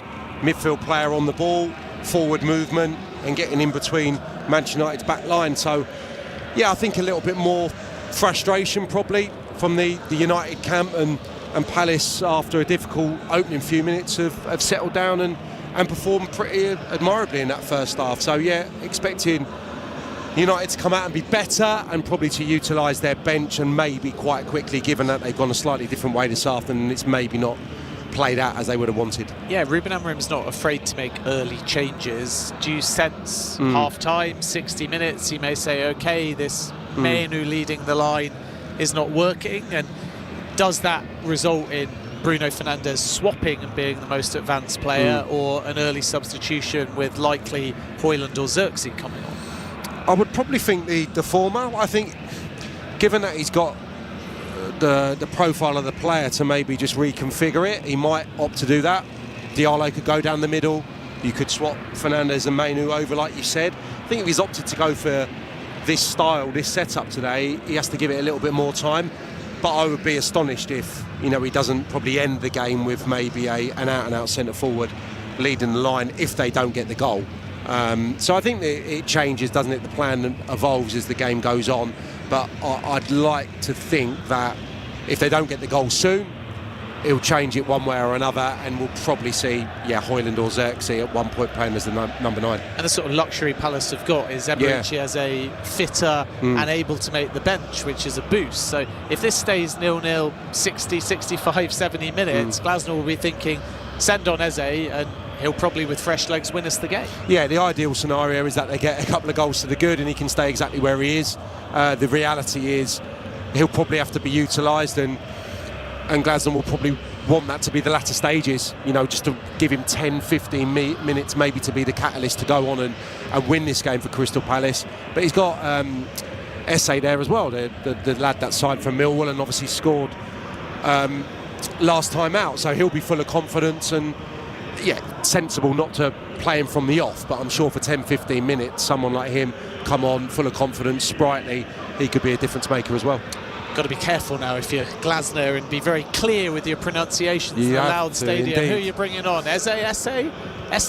Which one is it? Maybe both of them in a double substitution. That would be quite fun, wouldn't it? Eze and Esse are coming on. Hopefully we'll get that in the second half. Just to be selfish from a commentator's point of view, I would like to call that substitution. Anyway, half-time here, and it's 0-0 Manchester United Crystal Palace. It's Brentford 0, Spurs 1. Late game, though, is Arsenal against Manchester City. We'll look ahead to that one right now. And before we get Sam's thoughts, let's hear from the two managers, Pep Guardiola and the home boss for this one at the Emirates Stadium, Mikel Arteta. I think holding anything negative emotionally there, for me, doesn't help. It's part of the competition, it's part of the game, and let's leave it there and let's play a good football match, which is what people want to watch. I never use that word. Listen, everyone can do whatever you want in the team. There is a referee, have to intervene when it's not fair. But I think we have been so incredible. Well behaved. I don't take anything personally what happens on the pitch for me, and since I've been a player, it stays there, and it's full of emotions and things there, and I just leave it aside and move on. I'm surprised how he controls his emotions. Do you know, in every action he's been pulled, and the referee play on. How many times it happened? They never complain. He pushes fault, that's for sure, 100%. So, and he controls himself. Well, I'm very confident with the work that the club is doing and exploring every single opportunity that we believe it can have an impact in the team. And if that's certainly the case, and we can agree something, we will, and if not, we won't. So Arsenal Man City, 4:30 kickoff. Sam Parkin alongside me. Maybe neither of these sides are in the title race, but is it fair to say that the team that fails to win this game will definitively be out of it? Yeah, quite possibly. I think for the league, given that there's a 6-point deficit at the moment, it would be good if Arsenal could win and put that pressure on Manchester City, given that they've still got to face each other. And you know, if that was cut to 3 points, there's the potential of it going down to the latter stages of the season, and maybe Arsenal doing what maybe in the last few weeks has been thought of the unthinkable. So yeah, it's hard to envisage Manchester City find that consistency to go on a colossal run that they've been capable of previously. But yeah, well, it's certainly a game I feel that, Arsenal, if they've got, serious want to win the title this year, they need to get maximum points today. Against a City team that's obviously improved greatly in the last few days and weeks. Yeah, an Arsenal win takes them to 50 and narrows the gap back to 6. And Arsenal lost, it stays at 9. Man City 41 at the moment, so they can move to 44, which at least gives them a little bit of breathing room as far as the race for top 4 is concerned, although likely it's top 5, given that the English coefficient is looking good for that extra Champions League spot. More on that game then throughout the next 45 minutes or so, because we'll bring you the team news, and then of course after this one straight over to our build-up and commentary. 4:30 UK, Manchester City travelling to Arsenal. Second half is coming next though here from Old Trafford, where at half-time it's Man United 0, Crystal Palace 0 on Premier League Live. Ruben Amorim is not treating Marcus Rashford right. No one covers the Premier League like Tommy Smith on Grumpy Pundits. Marcus Rashford has been a good servant for Manchester United. There is no way that Marcus Rashford's situation should be on the top of everybody's tongue. I believe that Ruben Amorim is treating Marcus Rashford terribly, terribly, terribly wrong. Catch Grumpy Pundits every Tuesday and Thursday at 10 a.m. Eastern, only on SiriusXM FC.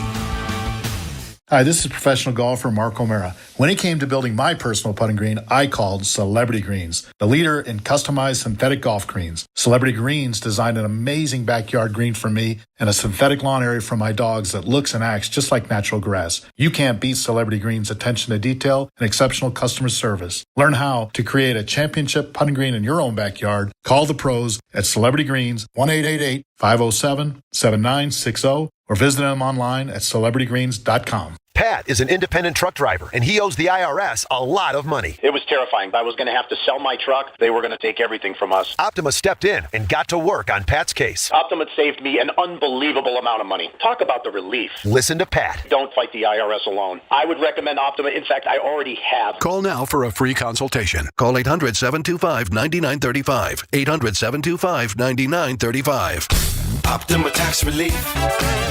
Some restrictions apply. For complete details, please visit OptimaTaxRelief.com. In a rapidly expanding $21 billion market, Laser Photonics, NASDAQ LASE, is a world-class manufacturer and R&D powerhouse built on 40 years of innovation. Developing state-of-the-art technology for laser drilling, time-release pharmaceuticals, and pioneering counter-drone laser systems to neutralize aerial threats and protect critical defense operations. LASE delivers cutting-edge technologies across diverse industries, creating solutions that solve today's challenges and prepare for tomorrow's opportunities. Laser Photonics, thinking generations ahead. The new year brings new health goals and wealth goals.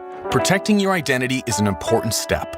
Your info is in endless places that could expose you to identity theft, leading to lost funds. LifeLock monitors millions of data points per second. If your identity is stolen, our restoration specialists will fix it, guaranteed, or your money back. Resolve to make identity health and wealth part of your New Year's goals with LifeLock. Save up to 40% your first year with promo code SIRIUS. Visit LifeLock.com. Terms apply. Hi, everyone. This is Heisman Trophy winner and NFL quarterback Doug Flutie. I'm excited to tell you that my podcast, the Flutie Flakes Cast, is back for the entire football season. I may have played like 21 years of professional football in 3 different leagues, but I'm still just a big kid, and I absolutely love this game. Every week, we'll talk about the topics I care about and bring on super fun guests. So please subscribe today wherever you stream your podcast or listen on the SXM app, included with most subscriptions. Premier League Live, second half about to get underway. Breezy conditions, but the sun is coming through the clouds. It's 0-0 between Manchester United and Crystal Palace. Ben Jacobs and Sam Parkin with you. It's 1-0 to Spurs at Brentford. We'll confirm in a moment if there's any changes at half-time. And I'll run through the teams, of course, as well. The sides are back out. Manchester United in red and white, black socks, and Crystal Palace all in yellow. Still playing with the winter ball. Sam Parkin alongside me. No changes I can confirm for either side at the break. What do you think the second half will bring?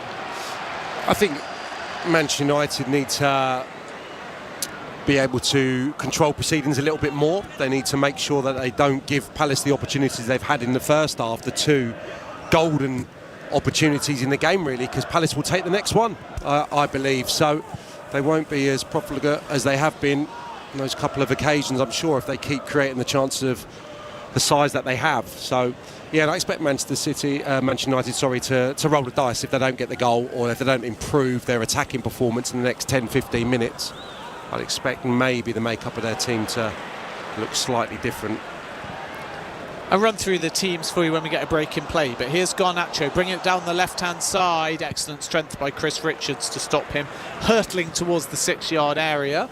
Once again, the Palace defender getting the number of Garnacho. I think you can make an argument that Richards was one of the best players on the field in the first half. Yeah, absolutely. I think he's been really dependable since he came to Crystal Palace. I think in central midfield or in the back three, and they've not really to this point missed Chalobah, who I thought was forming a really good defensive line with Lacroix and Gay, pretty formidable, that trio. But I think Richards is a more than capable deputy, so having another fine game. Manchester United have the ball on the right-hand side. Mazraoui can't feed it through to Ahmad, and Mitchell comes away with it. He's then tugged from behind, a frustrated challenge by Mazraoui, and Crystal Palace will have a free kick deep inside their own half. 0-0 here, second half just getting underway between Brentford and Spurs. Brentford 0, Spurs 1. We did see at half-time both Højlund and Xerxes warming up, and also Jeffrey Schlupp and Eberici Eze. Palace have got Eddie Nketiah as well. Palace, who, as Sam mentioned, lost Trevor Chalobah, records Chelsea. There is some suggestion they might be in for Ben Chilwell.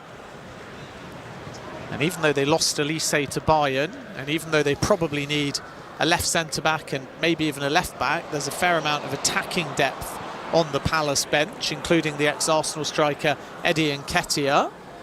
More on that in a moment as Man United come down the right-hand side, but it was a poor ball and Kamada was able to bring it clear, forcing Agate to slide in and concede the throw-in. It's the thing when you look at this Palace squad overall, it's obvious they need defensive reinforcements, but there's actually a fair bit of attacking depth on that bench. Yeah, and you think of the effect that Wharton had last season. He was a major player for Palace back in the last season, probably took everyone by surprise. Obviously coming from Blackburn, you felt he was going to be a bit part player in the team from the off, and his performances were outstanding.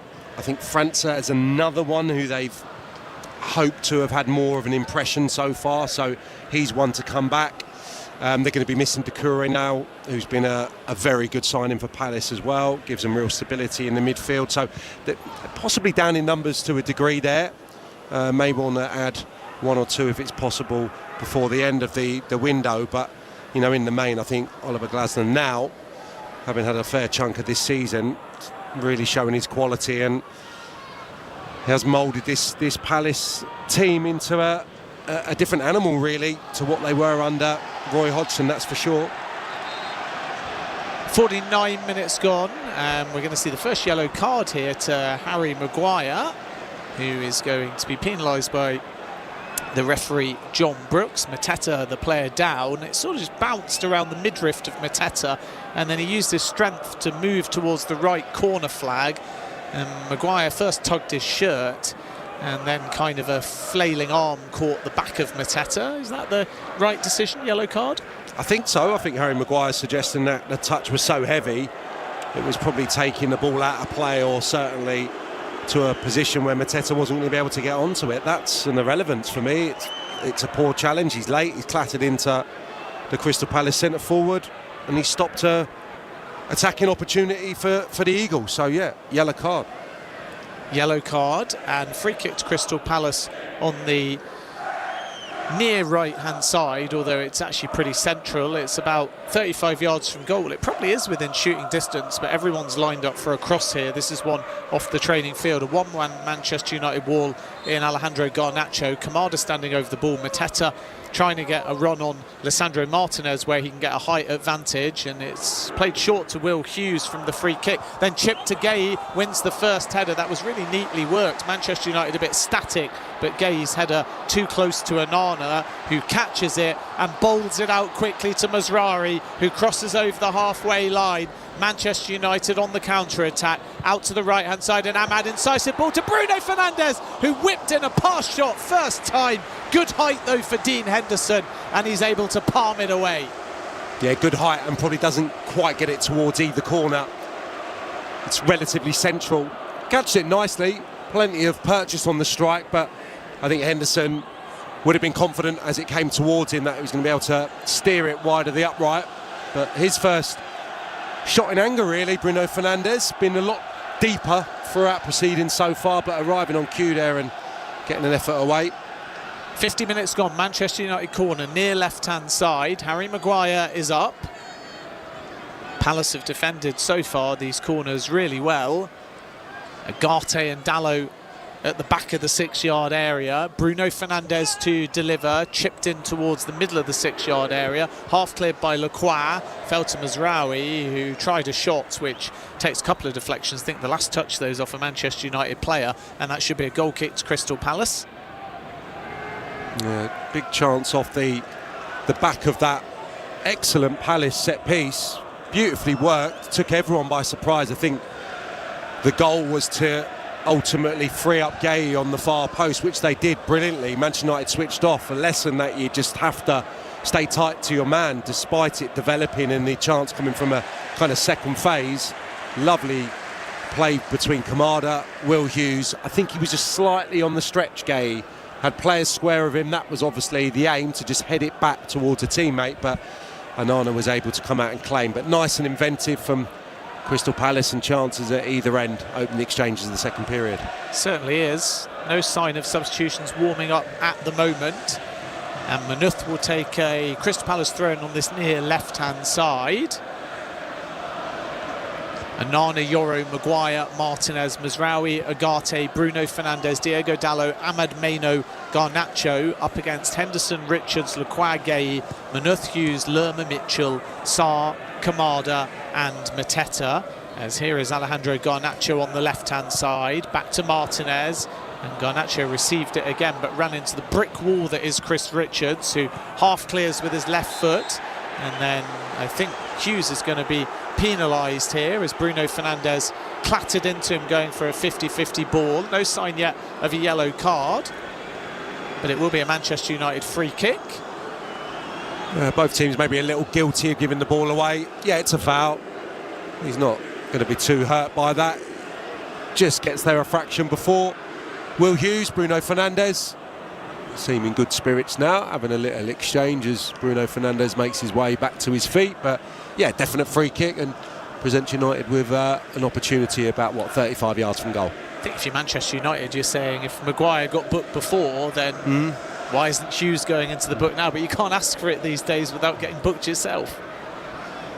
Yeah, it was a strong kind of suggestion from Will Hughes that it shouldn't have been a free kick, but I think it certainly was. But yeah, maybe fortunate to escape without a yellow.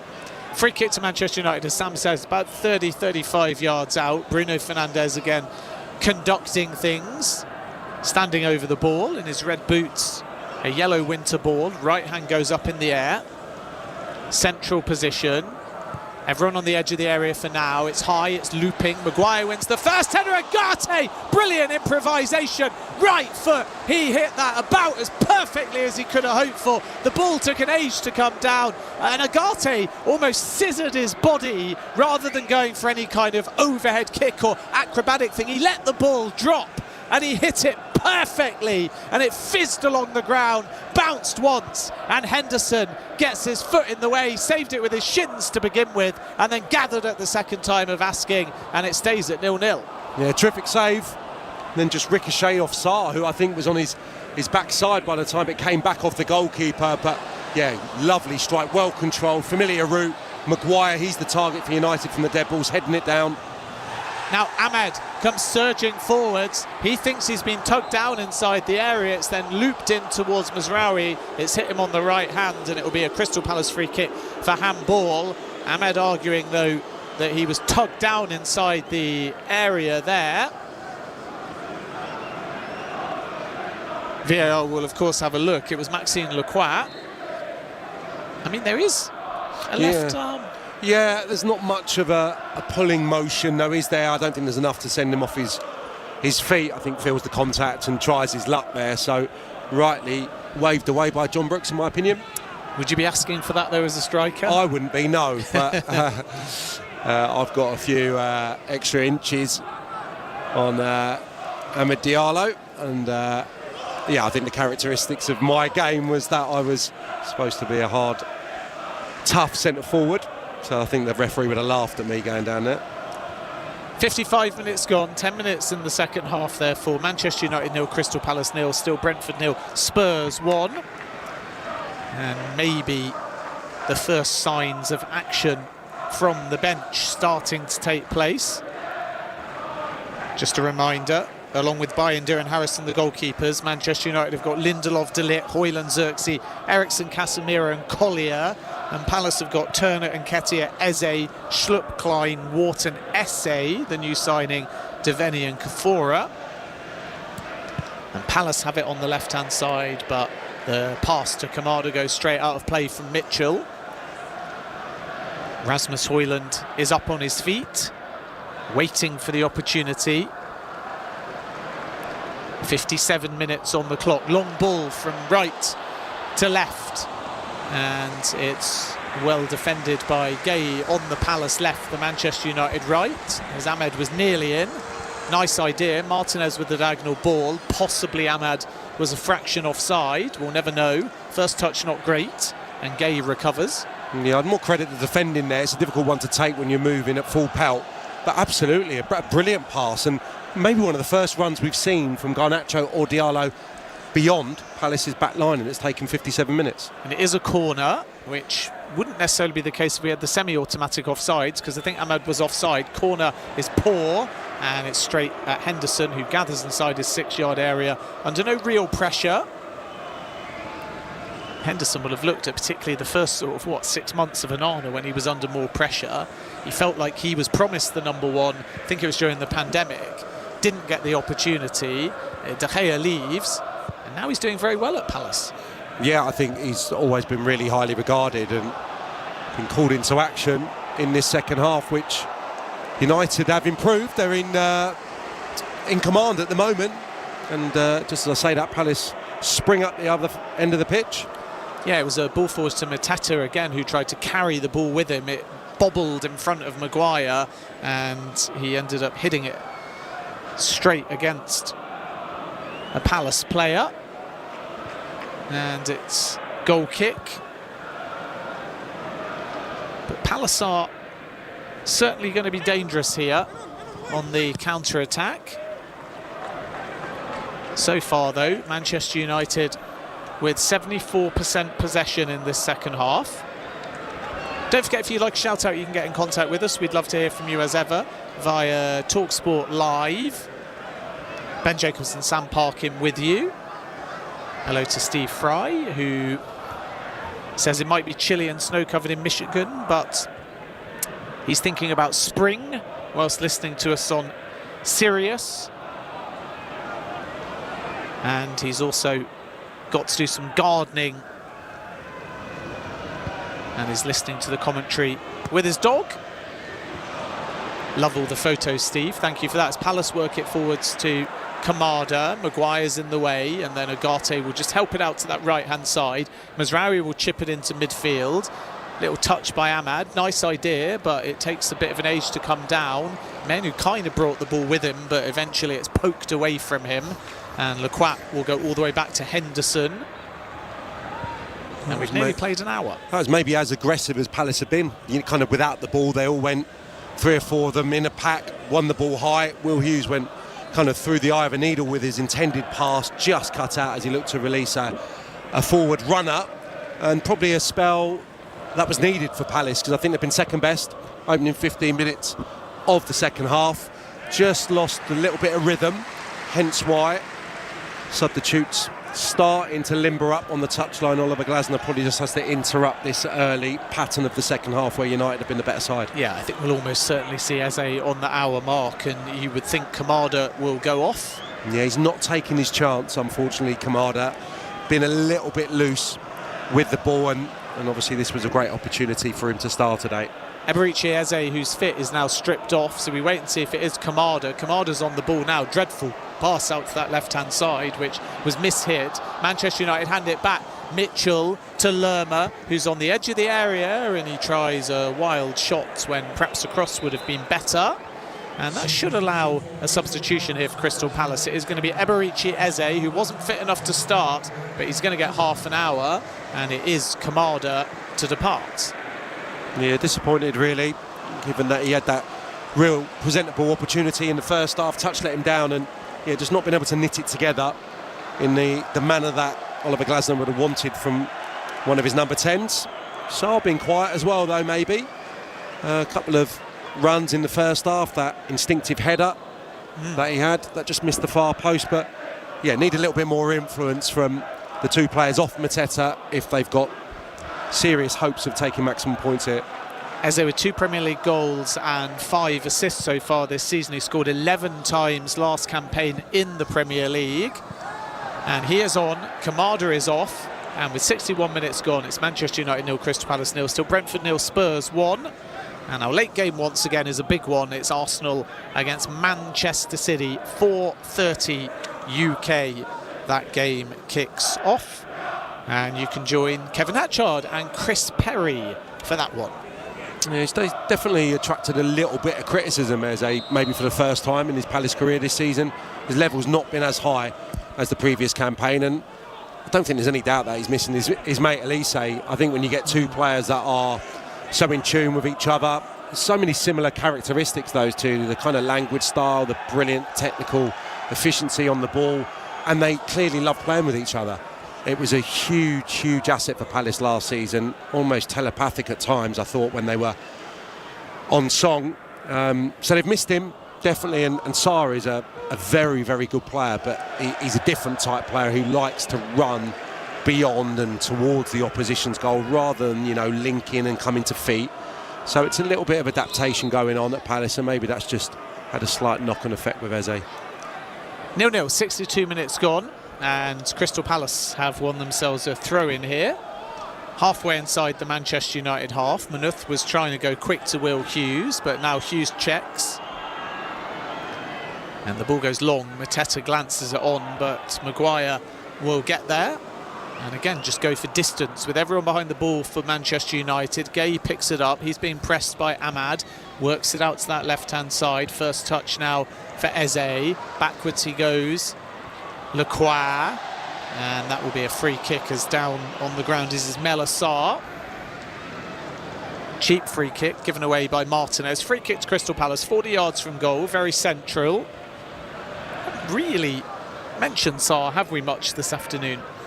No, I thought the kind of setup of Manchester United, he could potentially get joy, getting it in the pocket, wide open spaces to run into today on the counter-attack. Yeah, not really had the effect that I anticipated, but still time, and obviously with Eze on now.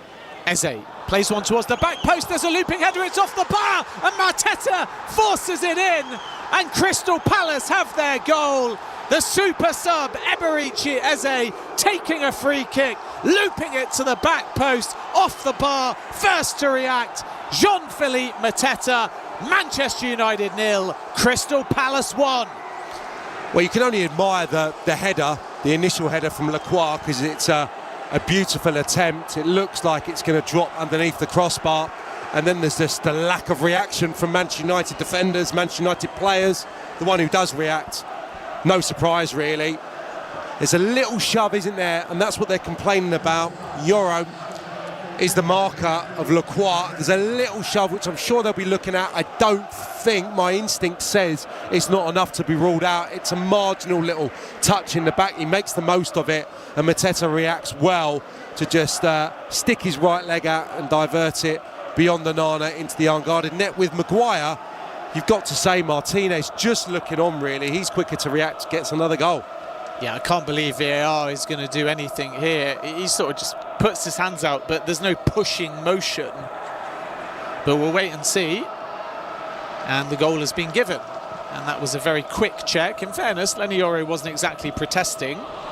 Manchester United need a response. Kobbie Mainoo trying to find it down the left-hand side. Lequara is there. He will concede a corner, I think. In fact, it's going to be a throw-in right by the corner flag on the near left-hand side. Bruno Fernandes got booked as well in the melee here. I don't know whether he's just had words about the quick VAR check. I didn't see him do anything that warranted a yellow card. Yeah, Euro was certainly hopeful of the goal being ruled out and the push on him sanctioned, but yeah, I thought it was soft. I thought he actually tried to make the most of it. I think you kind of know you're beaten in those situations, and then you're hopeful, you're looking at the officials to get you out of a little bit of a hole. Too easy to get the header away when the ball was just kind of just lifted in. You're not expecting, I don't think, Lequara to be able to get enough purchase to score from that type of distance. You're more going to think he's going to try and go square, so feeble attempt really at marking him. There was a lot of ball watching though, wasn't there? Like, even as the header's looped in, Lloris just standing there going, is it going to go in, is it going to go in? And with a looping header, there's time. You almost think he has to react in case it doesn't go in and get in a position. And more importantly, Maguire, much closer to the rebound, was just caught watching Mateta react first. Well, I never was one, but I suppose the attitude of the defender, the mindset has to be the same as the centre-forward. Has to be that this can ricochet off the woodwork, it can hit the goalkeeper. I may be needed in this situation when the ball's travelling towards goal. So the one person who was anticipating gets his reward. Mateta with his 9th goal of the season. Midway through the second half, Manchester United 0, Crystal Palace 1, and this stop-start Manchester United season continues. And they've got work to do now to try and get back into this game, and surely we'll soon see a lead striker come on, you would think. We do understand that Bruno Fernandes was booked for dissent, and now Dalot has it for Manchester United. He'll thread it out to the left-hand side. Garnacho had to slide in to keep it in play, and then it's back to Martinez, who does well under pressure to find Ugarte, the Uruguayan, to Dalot on the left-hand side. Dalot's got to find a way to get forwards and more involved in the attacking phase of play. Now Lisandro Martinez, little dummy by Bruno Fernandes. It doesn't quite reach Ahmad, and Eze should be able to bring it away for Crystal Palace. He does very well just to lay it off to Manuth. Play a little 1-2. Now Eze comes forwards. He's 30 yards from goal. He's 20 yards from goal. He's going into the area. He twists away from Martinez, and eventually he kind of beat himself. It was a weaving run, but no end product. Well, there's no better sight really than watching him in full flow. I'm a huge fan of his, and I thought at one moment, well, Bruno Fernandes absolutely tried to take him out, I think, and then there was another little niggle from the midfielder as he recovered, and now I don't know if it was his lungs or his legs that gave up on him first there, Eze, but just lost control of the ball as he made it into the Manchester United 18-yard box. But brilliant play from the substitute, wonderful stuff. Looks like we're going to see Joshua Zirkzee in a moment as Manchester United make their first change. Threaded in here by Sarr to Mateta, who couldn't help it on to Eze. Man United half clear, only as far as Manuth, who chips it towards the edge of the area. It's asking a lot of Sarr, and finally it should be brought away by United and Mainoo, and he will play it off a Palace player for a throw-in midway inside his own half. Zirkzee is stripped off, and Rasmus Højlund as well, so an interesting double change here for Manchester United. You would think that Højlund's going to lead the line, and then Zirkzee is going to play across the front line, which means that perhaps Mainoo and one other are going off. I would have thought someone maybe like a Mazraoui, if he's going to switch it up a bit. I think we've definitely seen today that Manchester United need a little bit more from those wide players. I think in this system a little bit more quality necessary, because they've been heavily involved and got some good positions, but maybe not had that killer touch in the final third. So double change coming up for Manchester United as Will Hughes just took advantage of a lapsed pass there and tried to just play it first time into the box, but he overhit it, and that's lucky because both Mateta and also Sarr were in some space there, but it's harmlessly out for a goal kick. Now we are going to see a double change here, and as I suspected, Mainoo is one of the players going off, and it does look like Mazraoui is the other, and Rasmus Højlund and Joshua Zirkzee are both going to come on for Manchester United. Yeah, I mean, Palace had two fantastic opportunities back-to-back to get in for good chances there. and possibly almost finish this game. Mateta with a loose flick a few moments ago when Eze was in to his left, and other than the goal, his two big moments today, Mateta, maybe just an example of the confidence he's playing with, but maybe not the right decisions on this occasion, on two occasions. So, and there Will Hughes really zipped the pass in. It was a kind of 2v1 developing. Had he got that pass right, Palace definitely would have been in for an opportunity. So, yeah, those changes couldn't come quick enough, really, from a Manchester United perspective. What are you sensing regarding the two substitutions? Mainu going off, and you would assume Højlund straight swap. And then what about the Mazraoui off and Xerxes on? You think that for now is straight swap as well, because Xerxes can play a little bit deeper? Well, it looks like Diallo has maybe gone to right wing back, and yeah, kind of in keeping what I was just saying a few moments ago on right midfield. They need a little bit more attacking impetus from those positions. Dalot, left-hand side. Here's Sarr for Crystal Palace, plays a delightful ball into the box, and Mateta actually got goal side there but couldn't carry the ball with him. Half cleared to Will Hughes, but he'll give it away, and then Ugarte with the outside of the boot plays Garnacho. Another excellent tackle by Chris Richards to stop Garnacho from crossing over the halfway line. Sarr, Richards, and now here's a chance for Eberici Eze, who runs into Lisandro Martinez. I think he sort of dived into the defender there. No whistle. It breaks to Højlund, and he's caught by Hughes crossing over the halfway line, and that will be a yellow card for Hughes. I know there's no such thing as a good booking, but that was a pretty good booking. That one's been coming. In the post is the phrase. Definite yellow card, isn't it?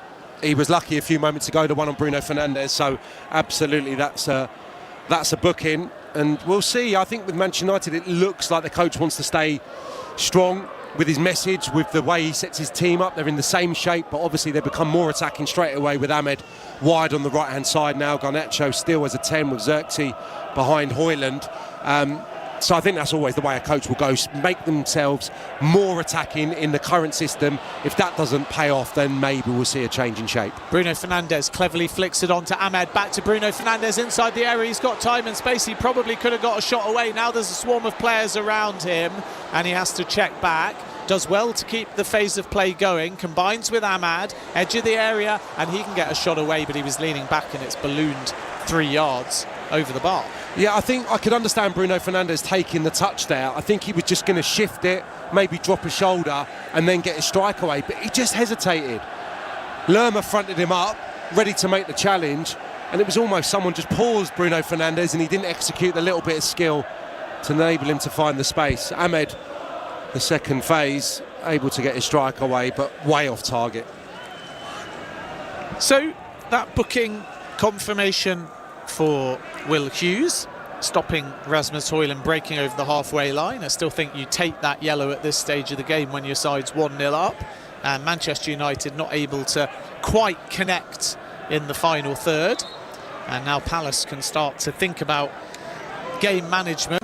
Still 17 minutes. I don't think there'll be a great deal of added time bar the substitutions and the goal, but likely 20 or so minutes for Crystal Palace to try and manage out the game, or as it opens up, get a second. And that's the challenge for Manchester United. They're frail at the back, so you wouldn't discount Palace killing this off. Manuth gives it away cheaply though. Bruno Fernandes helps it on to Rasmus Højlund, who will work it out to Amad Diallo on the halfway line. Diagonal ball, Fernandes is too short. Hughes did well, and then it's worked up to Sarr, and he's pushed from behind by Ugarte. Challenge of frustration there, and Ugarte will go into the book. Yeah, and he can be devastating this type of position around about the halfway line side. If he can get turned and get running, it's a big problem. So Ugarte would have known that, and he just nips it in the bud at source. Definite yellow card, in my opinion, because Palace would have been in business there to create another opportunity. I'd imagine Oliver Glasner will be ready in some fresh legs. 1-0 up, 15 minutes to go, good shift from his team. Probably needs that energy now to try and get them over the line that the subs would absolutely bring.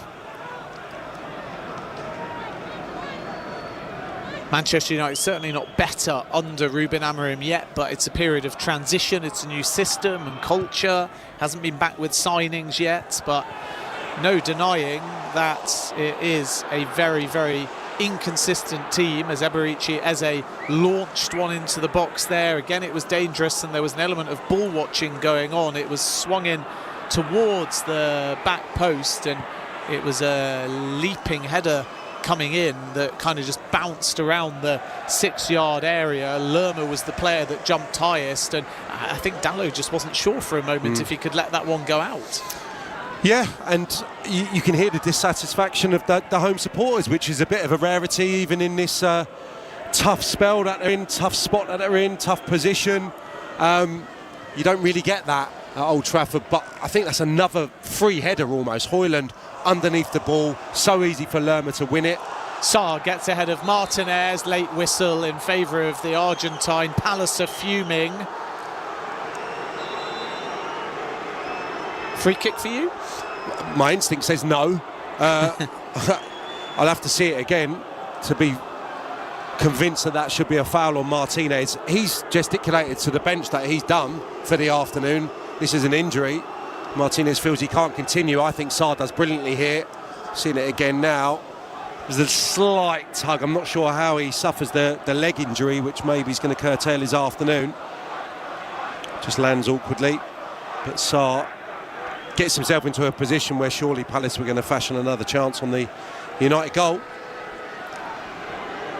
14 minutes remain. Martinez may not be able to continue here. He's still down. I think you're absolutely right. He just kind of had to accelerate quickly because he needed to try and stay goal side and recover. And then I think as he plants his left foot, maybe he's just tweaked something in the process.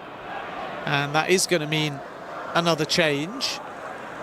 And it looks like Matthijs de Ligt will come on. So that's going to add a bit of time now.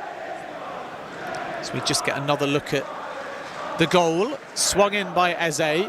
Lacroix with the first header. Off the bar. Mateta reacted. His 9th Premier League goal of the season. Manchester United with all their meaningful opportunities in the first half. Kobbie Mainoo in particular hitting the post. Haven't really offered too much, have they, in the second half? No, there was a couple of opportunities in quick succession that forced Henderson into a couple of decent saves. Fernandes, probably the better one from Agate, if memory serves, on the volley. Since then, I think Palace have looked the more likely, you know, before the goal and after the goal, and in terms of extending their lead. So, yeah, something needs to change, and I suppose some of that falls, a lot of it falls upon the fresh legs of Højlund and Xerxes. Can they have an effect at the opposite end to where we're seeing the majority of the chances at the moment? Yeah, it looks like Martinez here is going to be stretchered off, so even though it looked innocuous in real time, it obviously is serious enough that I don't think he's going to be able to leave the field by himself. I mean, you've been in this experience before. You've either seen other players or it's happened to you. Sometimes when it appears minor, but when you plant your foot, you can twist something, can't you, to the point where it can be much more serious than the naked eye believes it to be. Yeah, he looks in real difficulty. Seems to be quite a major issue here for Martinez, and yeah, real innocuous incident. Looked like he'd actually got away with a tough situation, got himself the free kick, and yeah, the problems mount up for Manchester United and Ruben Amorim. And now we've had a 3.5-minute stoppage so far, so suddenly there'll be a significant amount of added time. Lenny Yoro standing over the injured player, as we also get a look at Sir Alex Ferguson looking dapper in what I can only describe as a French beret. Yeah, it's more beret than flat cap, or a hybrid between the two. Sure, it is just like a jockey's flat cap, because we know that he's big on racing, but he does look a bit Parisian there. Not particularly large peak is giving off the beret vibes, isn't it? Yeah, you know we've got a long stoppage when we're talking about berets instead of football, but there's a few concerned Manchester United players here, and this unfortunately is serious for Lisandro Martinez. He signalled immediately to the bench, and now we are going to see the introduction of Matthijs de Ligt. 10 minutes to go, but there's now been 4.5 minutes, so I would have thought we're going to get 7 or 8 minutes of added time, as we also get a look at Aidan Heaven and Patrick Dorgu, who were both paraded pre-match. Dorgu in particular, one that Manchester United will rely heavily upon, especially with Luke Shaw in rehabilitation. And the stretcher is ready to take off Lisandro Martinez. But they're not really moving him at the moment. They will eventually strap him in. Don't forget Kevin Hatchard, Chris Perry leading our coverage of Arsenal against Manchester City. That one kicks off in just under an hour's time. And as far as the team news is concerned in that one, I can tell you that the Arsenal boss Mikel Arteta makes one change to the side that beat Wolves last weekend. Martin Odegaard comes in for Ethan Nwaneri in midfield. So Arsenal with Raya, Timber, Saliba, Gabriel and Lewis Skelly, who had that red card overturned, so he can play. Odegaard, Partey, Rice, and Gabriel Martinelli, Havertz and Trossard. And 3 changes to the Man City side who beat Chelsea last weekend. Stefan Ortega replaces Ederson in goal. John Stones comes in for Abdulkadir Huseinov in defence. And you might be able to hear the applause here as finally Lisandro Martinez is taken off. We wish him well. It does look to be a serious injury. Looks in pain, visibly upset. The other change for Man City is in midfield, by the way. Savinho comes in for Ilkay Gundogan, who drops to the bench. So Man City with Ortega, Mateus Nunes, Stones, Akanji and Vardiol, Silva and Kovacic, Foden, Omar Marmoush starts again, Savinho and Haaland leading the line. But Martinez, well, we shouldn't speculate about the severity of the injury, but obviously he knew instantly, didn't he? And you just hope that when they do whatever they need to do, scans, painkillers, whatever, swelling goes down, he's able to get back soon. But those kind of injuries never look good. No, it looks like a bad one, and yeah, he'll be missed because he's done reasonably well today and been pretty consistent despite United's woes. And they'll have to try and find something now because the opportunities are plateaued in this second half, that's for sure. So, like I touched on just prior to the injury, Xerxes and Højlund have been on for a few minutes now. They need to start showing a little bit of attacking impetus, start creating some chances for Manchester United to salvage something from this game. With Palace, you've got to say, for 20 minutes or so, look most likely to add to their goal rather than Manchester United get back into it. De Ligt on and Martinez off. Lenny Yoro has the ball for Manchester United. 7 minutes to go at Old Trafford. Up towards Garnacho. Back to Yoro again. Hit a bit firmly, although there's no real pressure on Yoro. He'll now find Maguire. Mateta shutting him down a little bit. Mateta has done really well, not just with his goal scoring, but a couple of powerful runs surging forwards. Now it's worked out to Dalot. He's fouled by Tyreek Mitchell.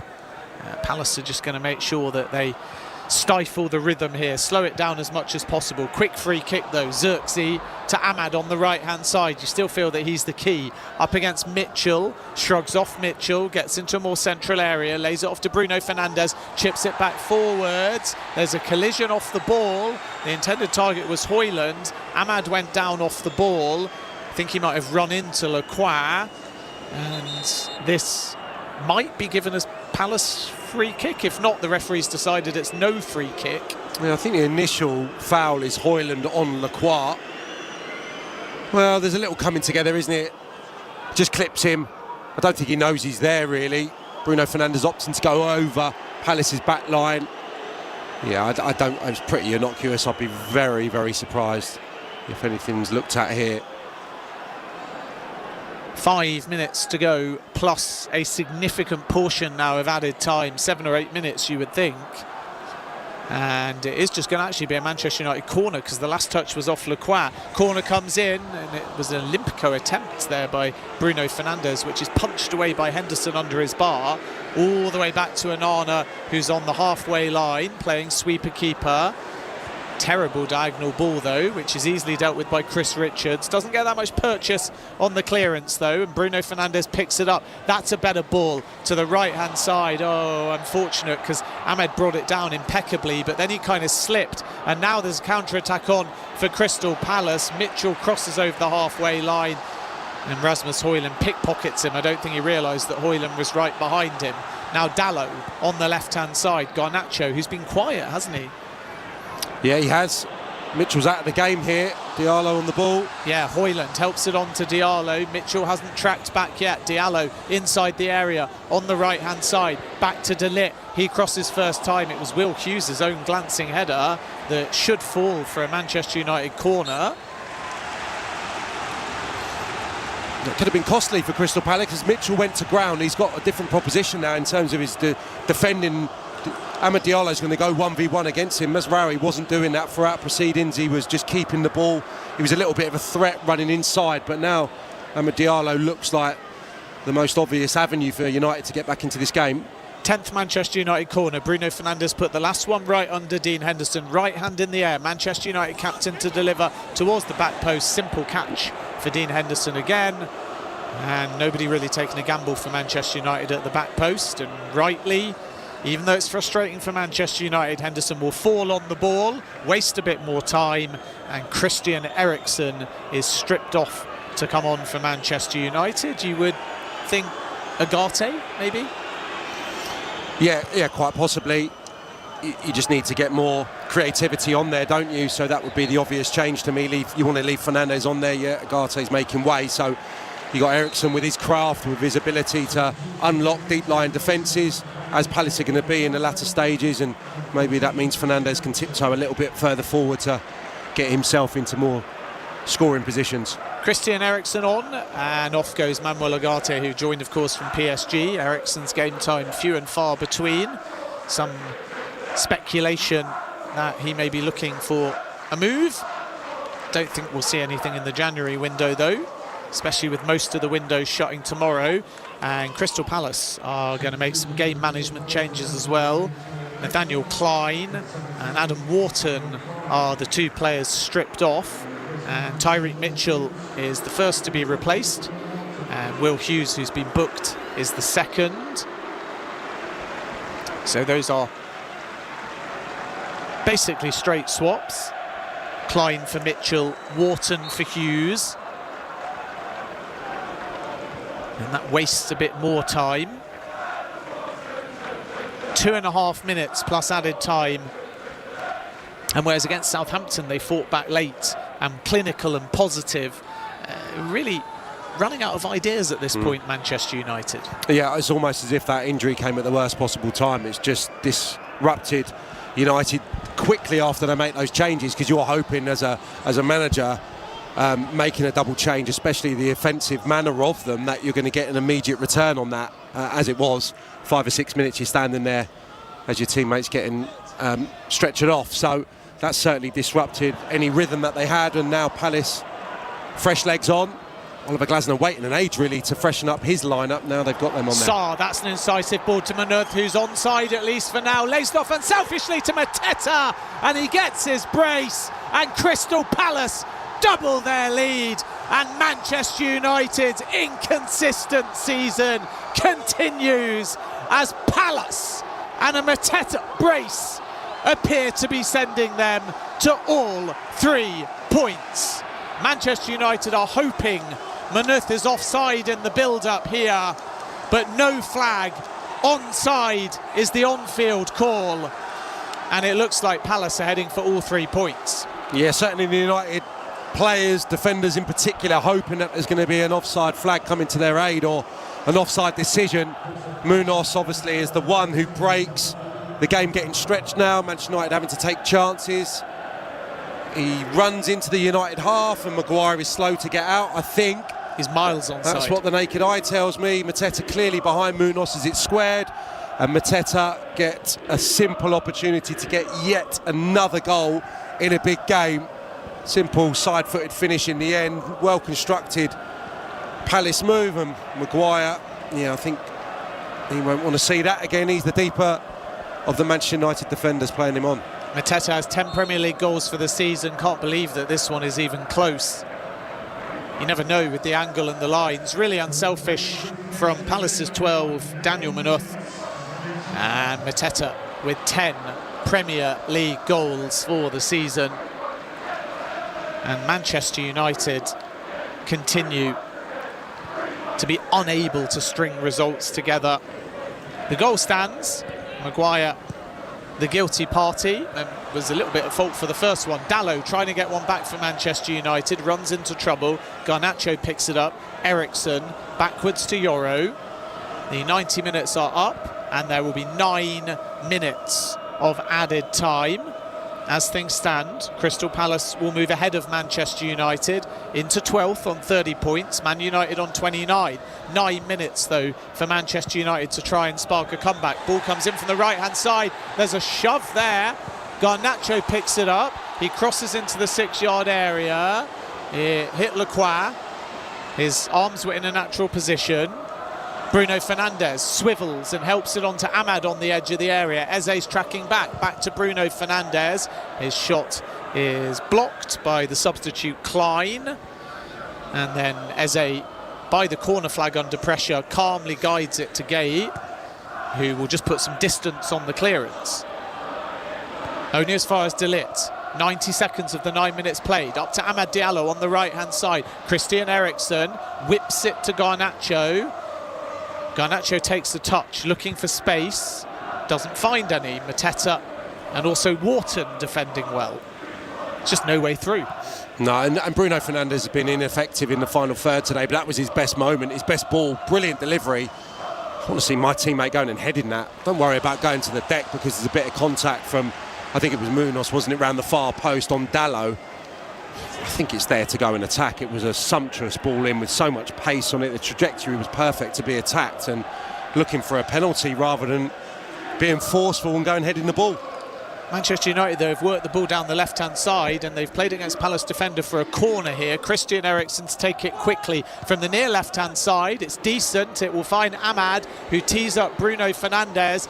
Decoys with the shot. Back to Amad Diallo, chip to the back post, Harry Maguire, free header, and it's cleared off the line by Gaye. There wasn't really that much pace on the header, and now there's going to be a foul in Palace's favour. Maguire had to generate his own power, but it was a close range header, and Gaye deals with it. Yeah, switched off badly there, Palace, because not one but 3 Manchester United players over there. You saw as it was developing that Maguire just sneaked round the far post, likewise a couple of teammates. Yeah, and maybe you're right, just slightly behind Maguire. I think he does mistime it. You want that. I'm not sure he's going for goal in the end. I think he's looking for Højlund. You want it, obviously, slightly positioned towards the far post. He just headed a little too square there. Palace able to recover. And probably the best they've mustered, really, since going maybe 2 goals down. They've not really been able to create anything of note for probably 20-25 minutes in this second half since that flurry of chances where Henderson thwarted them on a couple of occasions. Manchester United 0, Crystal Palace 2, with 5.5 minutes remaining. Defeat, no goals. Lisandro Martinez injured, falling to 13th in the table. Palace, though, have done ever so well after a disastrous start to the season to get to 30 points now, so obviously not mathematically, but they will feel they're safe. One win might be enough this season. I think it'll be a very low points tally. Not over yet, though, but Manchester United running out of time. Dalot has the ball, helps it on the left-hand side. Garnacho against Chris Richards, and more good defending by the Palace man. And obviously Mateta's brace probably means he'll get man of the match, but I'd be tempted to give it to Richards. I think he's been outstanding.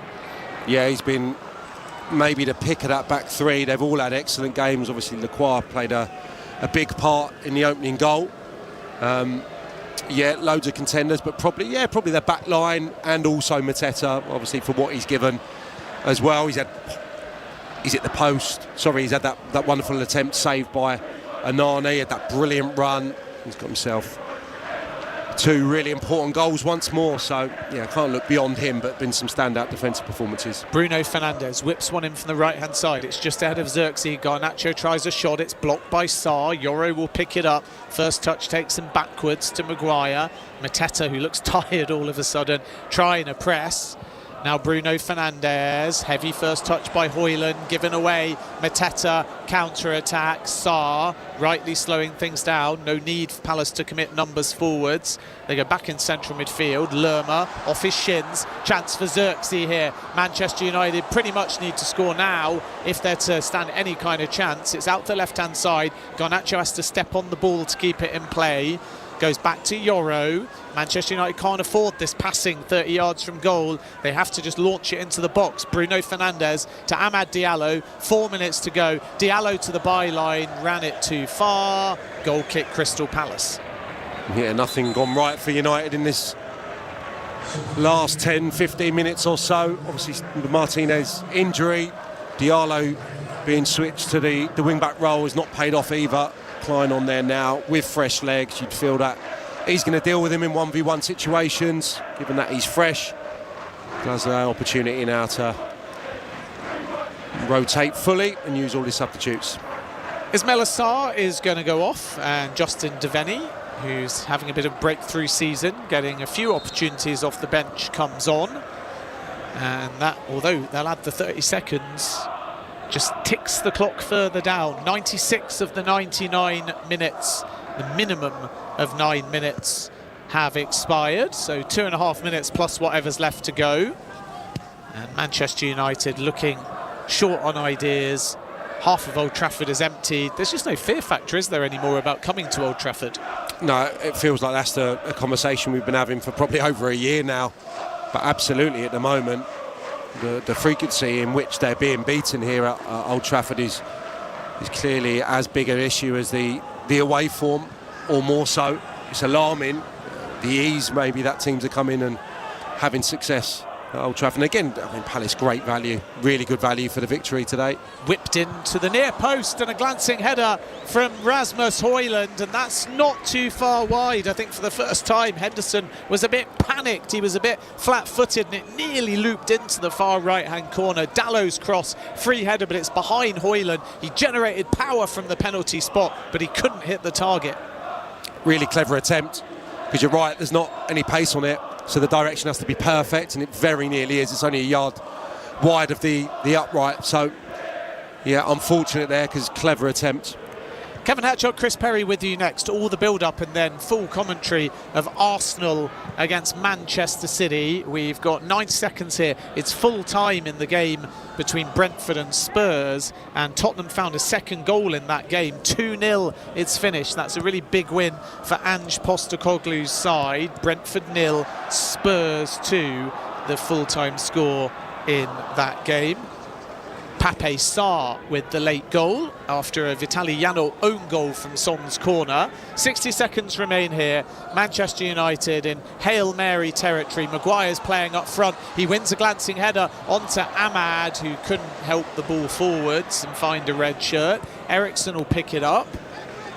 Now Dalot. Everyone behind the ball, as you'd expect for Crystal Palace. 30 seconds remain. Dalot to Garnacho, who hasn't been too effective, particularly in the second half. Back to Eriksen again. He'll launch it forwards first time. Xerxes will bring it down just inside the area. Back to Bruno Fernandes. Cross comes in from the right-hand side. That nearly found Harry Maguire. It will bobble into the path of Garnacho. Acrobatically fires it across the 6-yard area. That was brilliant improvisation. Mitchell is in the way. And now there's only 10 seconds remaining. Bruno Fernandes, 30 yards from goal, chips it in towards Maguire again, doesn't win the first header. Richards clears, and the 99 minutes are up. Dalot just about keeps the ball in play. Referee John Brooks looks at his watch. There's only really the last substitution time to add on. Sam, final thoughts? Well-deserved victory for Palace. Really lost momentum in this second half, United, for a number of reasons, but you can't say that the Eagles didn't warrant the 3 points. Fine away display. Sam, thanks for your company. Look forward to seeing you next time. Sam Park in there, and that's about it for myself. Ben Jacobs as well will hot foot very quickly off to the game between Arsenal and Man City. 2 Mateta goals, lacklustre Manchester United. Palace moved to 30 points, Manchester United dropped to 13th. Full time from Old Trafford, where it has finished Manchester United 0, Palace 2 on Premier League Live. I'm Katie Nolan, and I have a new podcast called Casuals. It's a podcast for people who like sports a normal amount. Casuals is a twice-a-week hang with me and my friends from across comedy, sports, and entertainment, where we talk about all the funny, weird, interesting stuff happening in and around the world of sports. So whether you're a diehard fan or just vaguely sports curious, Casuals is the podcast for you. You can find Casuals on the SiriusXM app, Pandora, or wherever you get your podcasts. And don't forget to follow the show so you never miss an episode. Give it a try. What's the worst that could happen? Travel is great, but planning for travel can be time-consuming and difficult. That's where One Travel comes in. With One Travel, you'll find everything you need to book the perfect trip. Flights, hotels, cars, transportation. It's all right there. With One Travel, book online, via app, or even pick up the phone and talk to a travel advisor ready to help you make your selections. Visit onetravel.com/Sirius or call 1-888-217-2722. Plan it, book it, live it. One Travel. TaxAct can think of a million things more fun than filing taxes. TaxAct is going to name some now. Sitting in traffic. Folding a fitted bedsheet. Listening to your coworker talk about his fantasy team. Digging a hole. Digging an even larger hole next to that original hole. Unfortunately, TaxAct's filing software can't make taxes fun. But TaxAct can help you get them done. TaxAct. Let's get them over with. Navigating life stages, Caring Transitions offers support for every step of the way. For seniors relocating or downsizing, we offer a compassionate, individualized approach that provides comprehensive solutions. Estate sales, our experts will list your items on our exclusive online platform, CT Bids, preserving memories and keeping your family's best interests at heart. And for those tough cleanouts, we're here to help. Visit caringtransitions.com. Caring Transitions, embracing new beginnings with confidence. Every season is diesel season, so power up yours with House. Poor quality fuel can wreak havoc on your engine even in the warmer months. Protect your diesel with House diesel additives and lubricants. 100% alcohol free and made with the highest quality ingredients. House products will keep your diesel vehicles and equipment running strong all year long. Visit houseproducts.com to find out which product you need today to keep your engine running like new tomorrow. House, tested, trusted, guaranteed. Hey there, it's Ray Hudson again, soccer extraordinario from SiriusXM FC. The biggest and the most exciting sport in the world lives on channel 157. Hear every heart-pounding moment from the Premier League, MLS, and the UEFA Champions League. Oh, what a goal! And illuminating analysis from World Cup veterans like Tony Meola. I don't give a rat's what the process is supposed to look like. We got the passion on SiriusXM FC 157.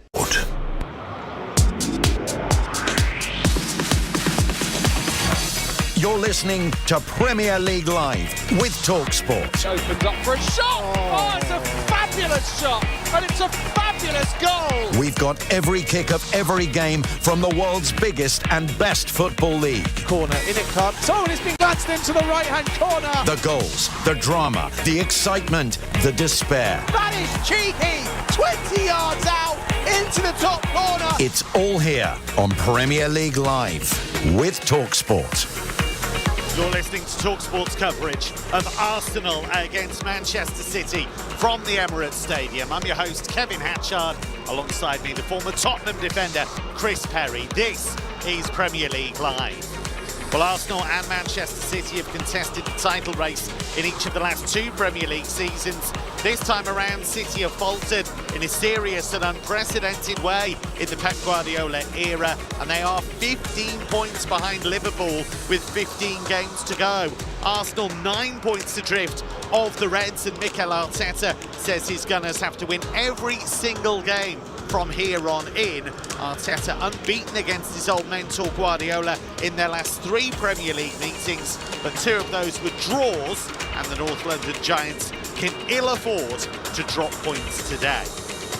Team news in. I can tell you that Arsenal make 7 changes from the side that won at Girona in the Champions League in midweek. David Raya starts in goal after passing a late fitness test on a muscular injury. William Saliba and Jurrien Timber, along with Lewis Skelly, come into defence. Declan Rice returns in midfield. The recalls in attack, Kai Havertz and Gabriel Martinelli. So their team in full then.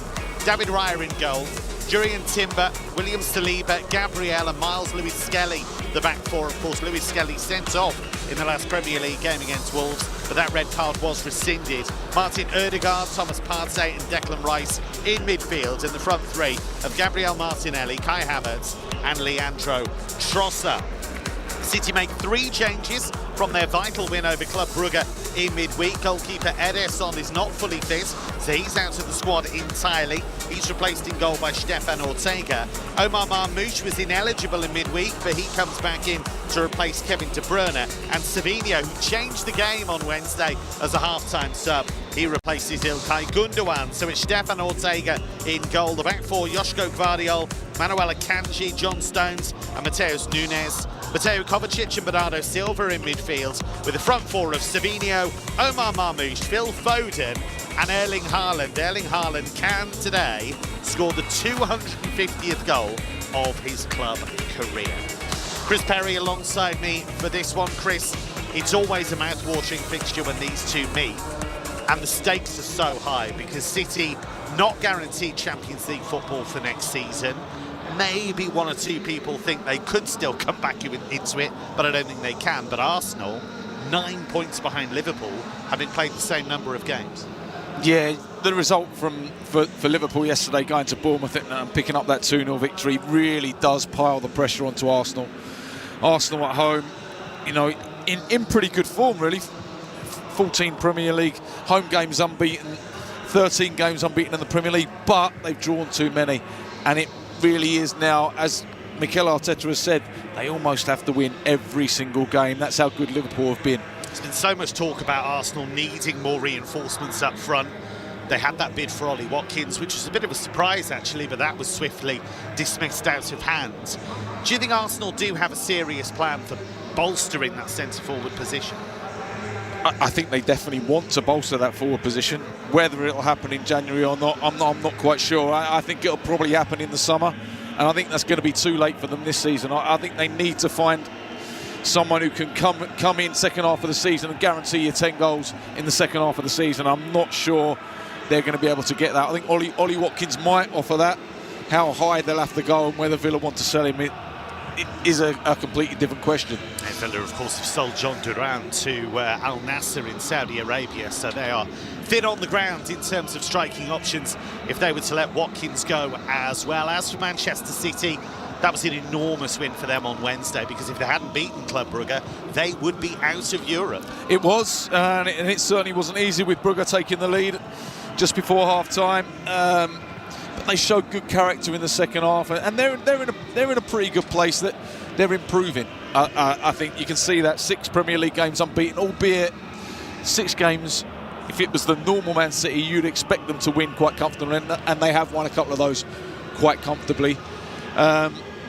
This is a different test for them, and I think this is a little bit more like the Paris Saint-Germain Champions League testing. Yeah. This is a good side that they're playing against, who are capable of going and beating anyone on their day. And City, if they do have those frailties that they've shown over the last few weeks, they could struggle today. They're going to have to be at their best. Interesting that he's gone for lots of skill and lots of mobility in that line behind Erling Haaland today. Savinho, Marmoush, Foden, all tricky players, but also players that can cover ground quickly, and that could be important in terms of their pressing. It could be important in terms of the pressing, and also Marmoush on the counter-attack. I think Marmoush and Savinho very, very good on the counter-attack, and they're going to have periods of play where they're going to be sat back in. Arsenal are going to dominate at times, and Marmoush gives them a completely different option in terms of his pace in behind. He wants to run in behind. He wants to go and get past Haaland, which I don't think they've had a lot of.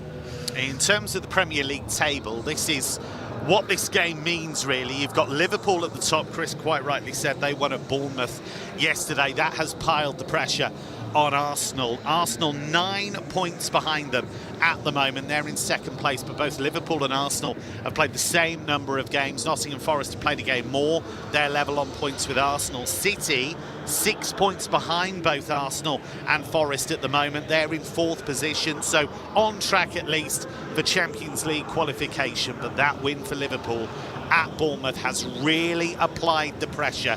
This is a game Arsenal simply have to win if they have designs on winning the Premier League title. Arsenal against Manchester City coming up on Premier League Live. Every Thursday at 6 Eastern. I'd like to just talk a little bit about college basketball. Join Hall of Fame coach Mike Krzyzewski for Basketball and Beyond on Sirius XM College Sports Radio. Hear conversations from all sports and beyond. Marcus Freeman, Peyton Manning, Don Staley. Plus, hear Coach K's unique perspective on the biggest stories in college basketball. There's not an off night in that league. Don't miss Basketball and Beyond with Coach K. Thursdays at 6 Eastern on Sirius XM College Sports Radio, Channel 84, and on the Sirius XM app. You still thinking job change in the new year? Yeah, I need something that's in high demand and more stable in this economy. IT? Yeah, cybersecurity, maybe even AI. That's what I did. Really? How? Went to My Computer Career. You don't need any prior experience, and you could start your new career in a matter of months. A lot of IT pros go to school there, too, to level up. Sweet. Are classes online or on campus? Both. Wow, I'll check it out. Thanks. Make this your year. Take the free career evaluation now at mycomputercareer.edu. Financial aid is available for qualified students, including the GI Bill. It's a new year, and you've got an all-new driver. But every golfer knows it's the right shaft that can really change your game by optimizing your swing for speed, distance, and tighter dispersion downfield. This season, love your driver more. Upgrade to the legendary feel and performance of the new Diamana 6th generation driver shaft with your next purchase, or give it a try at your next fitting. Now available in 3 distinct profiles to match any swing. Find the right Diamana for your swing at MitsubishiGolf.com.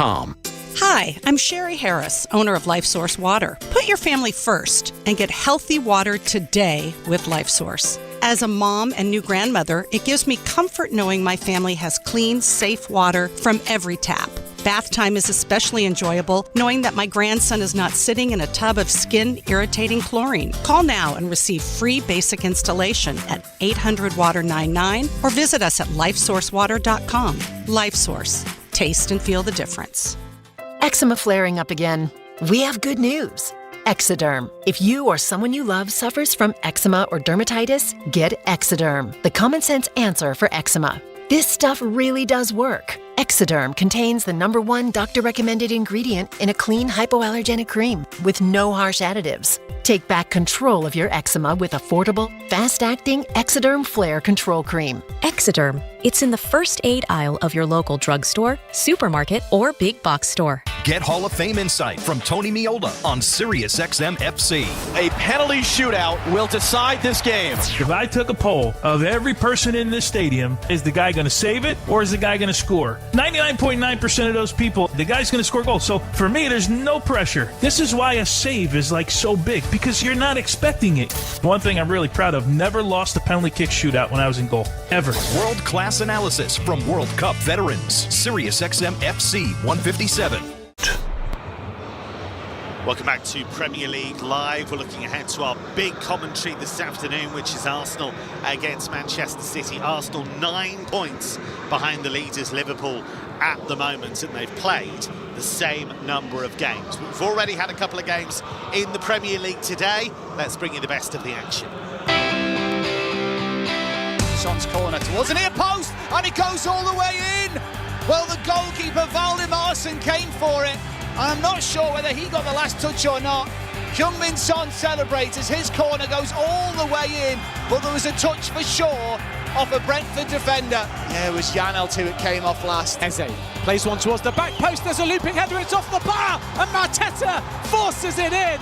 And Crystal Palace have their goal. Manchester United 0, Crystal Palace 1. Mateta reacts well to just stick his right leg out and divert it beyond the Nana into the unguarded net. With Maguire, you've got to say Martinez just looking on really. He's quicker to react, gets another goal. Son wants it on the left, he's going to get it now. He's got to run it through the middle in Pape Sarr. Pape Sarr into the penalty area. Out comes Valdimarsson, and it goes through his legs. Pape Sarr, the goal scorer for Spurs. He doesn't get too many, but this one has surely sealed the victory for Spurs. That's an incisive ball to Manuth, who's onside at least for now. Laced off unselfishly to Mateta, and he gets his brace. And Crystal Palace double their lead. And Manchester United's inconsistent season continues as Palace and a Mateta brace appear to be sending them to all 3 points. Mateta gets a simple opportunity to get yet another goal in a big game. So a couple of notable away wins today in the Premier League. Crystal Palace with a double from Jean-Philippe Mateta, winning 2-0 at Manchester United. And Tottenham, much better week for them. They won 2-0 at Brentford. And Chris Perry, former Tottenham defender, back-to-back clean sheets for Tottenham. What's going on? I was able to watch a fair bit of the game, actually, and they defended really well. I think at one stage they were put under real pressure by Brentford, particularly second half, but they had something like 43 clearances. And you know, they defended well. It was a bit of a makeshift defence, as it always is at the moment with Spurs. But they actually defended their box really well and limited Brentford's chances, and it's a really good win for them. That they needed 3 points on the board in the league because their league form's been really worrying. You've worked a lot on French football and Ligue 1. You'll have seen a fair bit of Kevin Danso at Lens. You'll have seen him in the Bundesliga as well. Made a bit of a leap at Lens. He was a consistent player there. Tottenham have brought him in now. What do you make of that signing from a centre-back's point of view? For me, is a very underwhelming signing. Okay. Never been a big fan. What are the weaknesses then? What the weakness is, I don't think he sees movement particularly well, and the way Tottenham play out from the back, I worry that he's not the best on the ball. So that's the concern. He plays in the back three, didn't he? Yes, he's comfortable in a back three, but he'll be in a back four, so he's going to be more exposed. I don't think he sees movement behind him, which he's going to have to playing in a back four. A bit easier in a back three, as you say. And I think he can play out from the back, but I think he'll give the odd chance away. Yeah, it'll be interesting to see how he does. Tottenham, by the way, with that win, 10 points clear of the relegation zone. You might think it's silly talking about that, but it has been a discussion in recent games. The club seem to have been briefing that Ange Postecoglou is their guy, and that even after that debacle against Leicester last week, he is the guy they want to move forward with. Yeah, I'd like to see that at Spurs, because they've been very quick to change their managers. You know, someone had a thing up today. I think it was 24 years, 16 managers, one trophy, and it's crazy. 16 managers. Stick with him if you really think he's the man, which is why you brought him in from Celtic. You know, stick with him. When they've got their best 11 on the pitch, you know, they are definite challengers for those European spots. They need to get more strength in depth. They brought in young players last summer.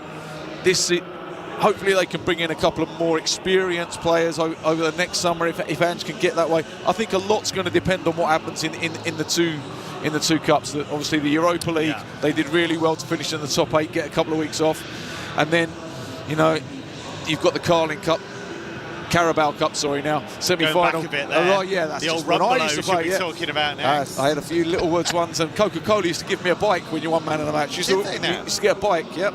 How many bikes did you get? I got 2 or 3 bikes in one year, one season. It wasn't too bad. In 1 year? In one season. Wow. Okay, very good. I had to give them away. And as you say, going into that semi-final, back-to-back clean sheets, everybody's saying, oh, well, they're going to go to Anfield, Liverpool playing so well, all that firepower, but it gives them something to grab onto. It's a really good position to be in. It's not a 2-0 lead where you can sit back and get a little bit complacent. They know they're going to have to be at it. They know Liverpool are going to come at them. They know when they play in front of the Kop, that the Kop can suck the ball into the back of that net. Yeah. But coming off the back, as you say, 2 clean sheets is going to give them a little bit of confidence that if they really stick together, they could pull this off. Ruben Amorim is fond of saying Manchester United and their fans are going to suffer this season. He's right. They've lost again at home, beaten 2-0 by Crystal Palace. And from what I could see, obviously we're preparing for this one today, but from what I could see, another uninspiring display. Yeah, the little bits I did see, Palace scored 2 good goals. They're just lacking any sort of creativity. Manchester United. There's balls coming into the box, and then Højlund gets on the end of the odd one or two, but there's no fluency in their play. There's no consistency in what they're doing. Are there specific players they lack, or is there... I think they haven't got the players that fit into the system that Ruben Amorim wants to play. Patrick Dorgu obviously has played left wing back a lot in Italy. I think he might go out and play there immediately. Dalot might then switch to the other side. Obviously lost Lisandro Martinez today, which is that's a huge blow. It's going to be a big blow for them. Very, very reliable defender for them. But I think you need to give them a bit of time to get players in, to get players that fit the system, and then a summer to work on that system. And hopefully for United fans, you're going to see a better team next season. But there's going to be more bad times ahead. Being linked with a move for Mathys Tel at Bayern Munich. Mathys Tel could replace Marcus Rashford, who looks as though he's going to go to Aston Villa. Villa well below their usual standards at Wolves last night. Good win for Wolves, that one. Really big win for Wolves, who have certainly picked up since the change of manager. Cunha again, another really good performance when it finished with a wonderful goal, obviously to seal it at the end. But new contract today as well. That's that's good. That's good for Wolves. I don't think it means he won't go. It just means they're going to get more money for him in the summer, probably. Exactly but at least he's staying where he is for now. You look at that relegation battle. Actually, Everton won again. That's 3 wins on the spin. They beat Leicester. They scored after just 10 seconds of that one against the Foxes. Ruud van Nistelrooy has not proven to be the solution that Leicester fans hoped he would be. Not at all. It was an awful goal to concede the first goal. Just a long ball up front. None of the defenders looked like they wanted to go and head it. You got Yannick Vestergaard, 6'5", 6'4", 6'5", doesn't want to go and head the ball. I mean, strange. It's really strange, and they look really, really poor. Everton, though, David Moyes has come in and done what you expect him to do. He organises you. He brings the best out of players. He knows how to get teams up the league. Everton is a really good appointment at the right time. Yeah, David Moyes has won all of his games so far. They're now 9 points clear of the relegation zone with a game in hand. Now, you talk about a gut punch. Ipswich Town at home to Southampton, who have been one of the worst teams the Premier League's ever seen, and Ipswich somehow contrived to lose the game at home. Yeah, I mean, that's a big blow. Big blow. Ipswich and Leicester would have been hoping to go and get something yesterday against teams that are in and around them, and both of them have come away with nothing, and that's a huge blow to them, because it means that gap widens. Wolves look as though they're a team that are playing better now. For me, it's 3 from 4. It's going to be Wolves, Leicester, Ipswich or Southampton that goes down. 3 of those 4. Is this a problem for the Premier League? Because you've got Leicester, Ipswich and Southampton who've all come up, and they do look a step slow, don't they? They do look inferior to the rest of the league. They do, yeah, they do.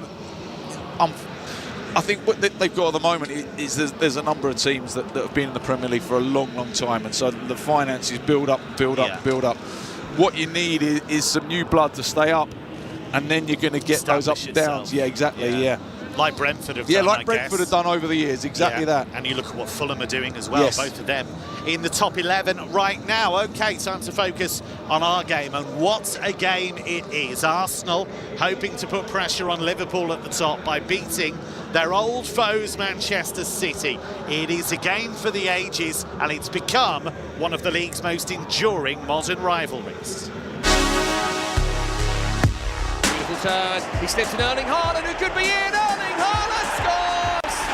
Erling Haaland with the opening goal for Manchester City. Martinelli puts it back. Calafiori strikes. Oh, sensational goal! It's a left-footed instep. Work of magic from Arsenal's summer signing from Serie A. Gabriel! And he scored. Gabriel scores! The Kings of the corner kick strike again. And from trailing to a Haaland goal, Arsenal are now leading City by 2 goals to 1. I don't take anything personally what happens on the pitch. I surprised how he controls his emotion. How many times it happened? He never complained. So, and he controls himself. This is the last chance. Grealish, plants, chance, goal!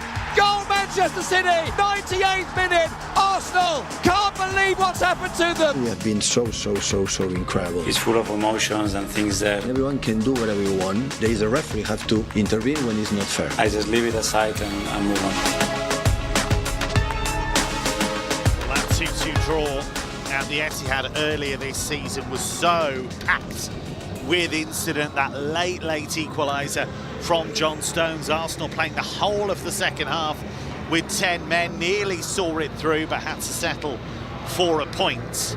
And we had Erling Haaland saying to Mikel Arteta, stay humble, and we had bouncing the ball off Gabriel's head, you might remember.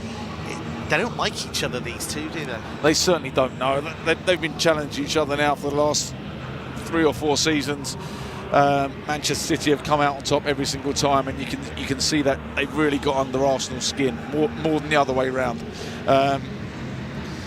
And if City can somehow pull off a result today, they're going to get under their skin even more, because I think that finishes the title race. Yeah, so if City do win, they would move on to 44 points. Arsenal would be stuck on 47. They'd be 9 behind Liverpool, having played a game more. Yeah, I can't is that see. for you too much? I think it is. The way Liverpool are playing, the consistency, the players that they've got that they can rotate up front particularly means that they've got exactly what Arsenal haven't. Arsenal are relying on Havertz to go and score every week. If he doesn't, they're really struggling. Liverpool, if Salah doesn't score, you've still got Diaz and Gakpo and Jota and Nunes. It's incredible the strength in depth they've got in those attacking positions, and they'll always score goals. But apparently, according to some Liverpool fans, the Reds don't do any business in the transfer market, but it's a hell of a squad considering that. In terms of Manchester City, one of the things that's really struck me this season, and not just in the Premier League, but especially in Europe actually, you look at the games at PSG, you look at the game at Juventus, one of the things that was always so good about City was their ability to press. That press is a step slow. There are all kinds of reasons for that, fatigue, injuries, Rodri being out. But because of that, if teams can play through that pressure, they're in big trouble on the counter-attack in almost every game. Yeah, they lack legs in midfield, don't they? And interesting, as you say, that Gundogan's not playing. When Gundogan, he really struggled in midweek. He can't get up and down the pitch the way that he could before he went to Barcelona. He just can't do it anymore. You've got Kovacic in there, who's actually done a really good job at trying to fill Rodri's shoes, but he can't do it all himself. Bernardo Silva's having a poor season for him, I think. I'm surprised he's played so much in that central role. He's been used in a central role. I just think they haven't got bodies who can play in there. He doesn't trust Matthias Nunes in there. I mean, that's odd, isn't he? He is a central midfielder. He is a central midfielder. Doesn't trust him. Well, and he's not great at right back either. I mean, he's done a job, and he's fine when they dominate the ball at right back, but caught out defensively horribly by Bradley Barcola against PSG particularly. Yes, absolutely. Yeah, it's a strange situation for City. We always said Rodri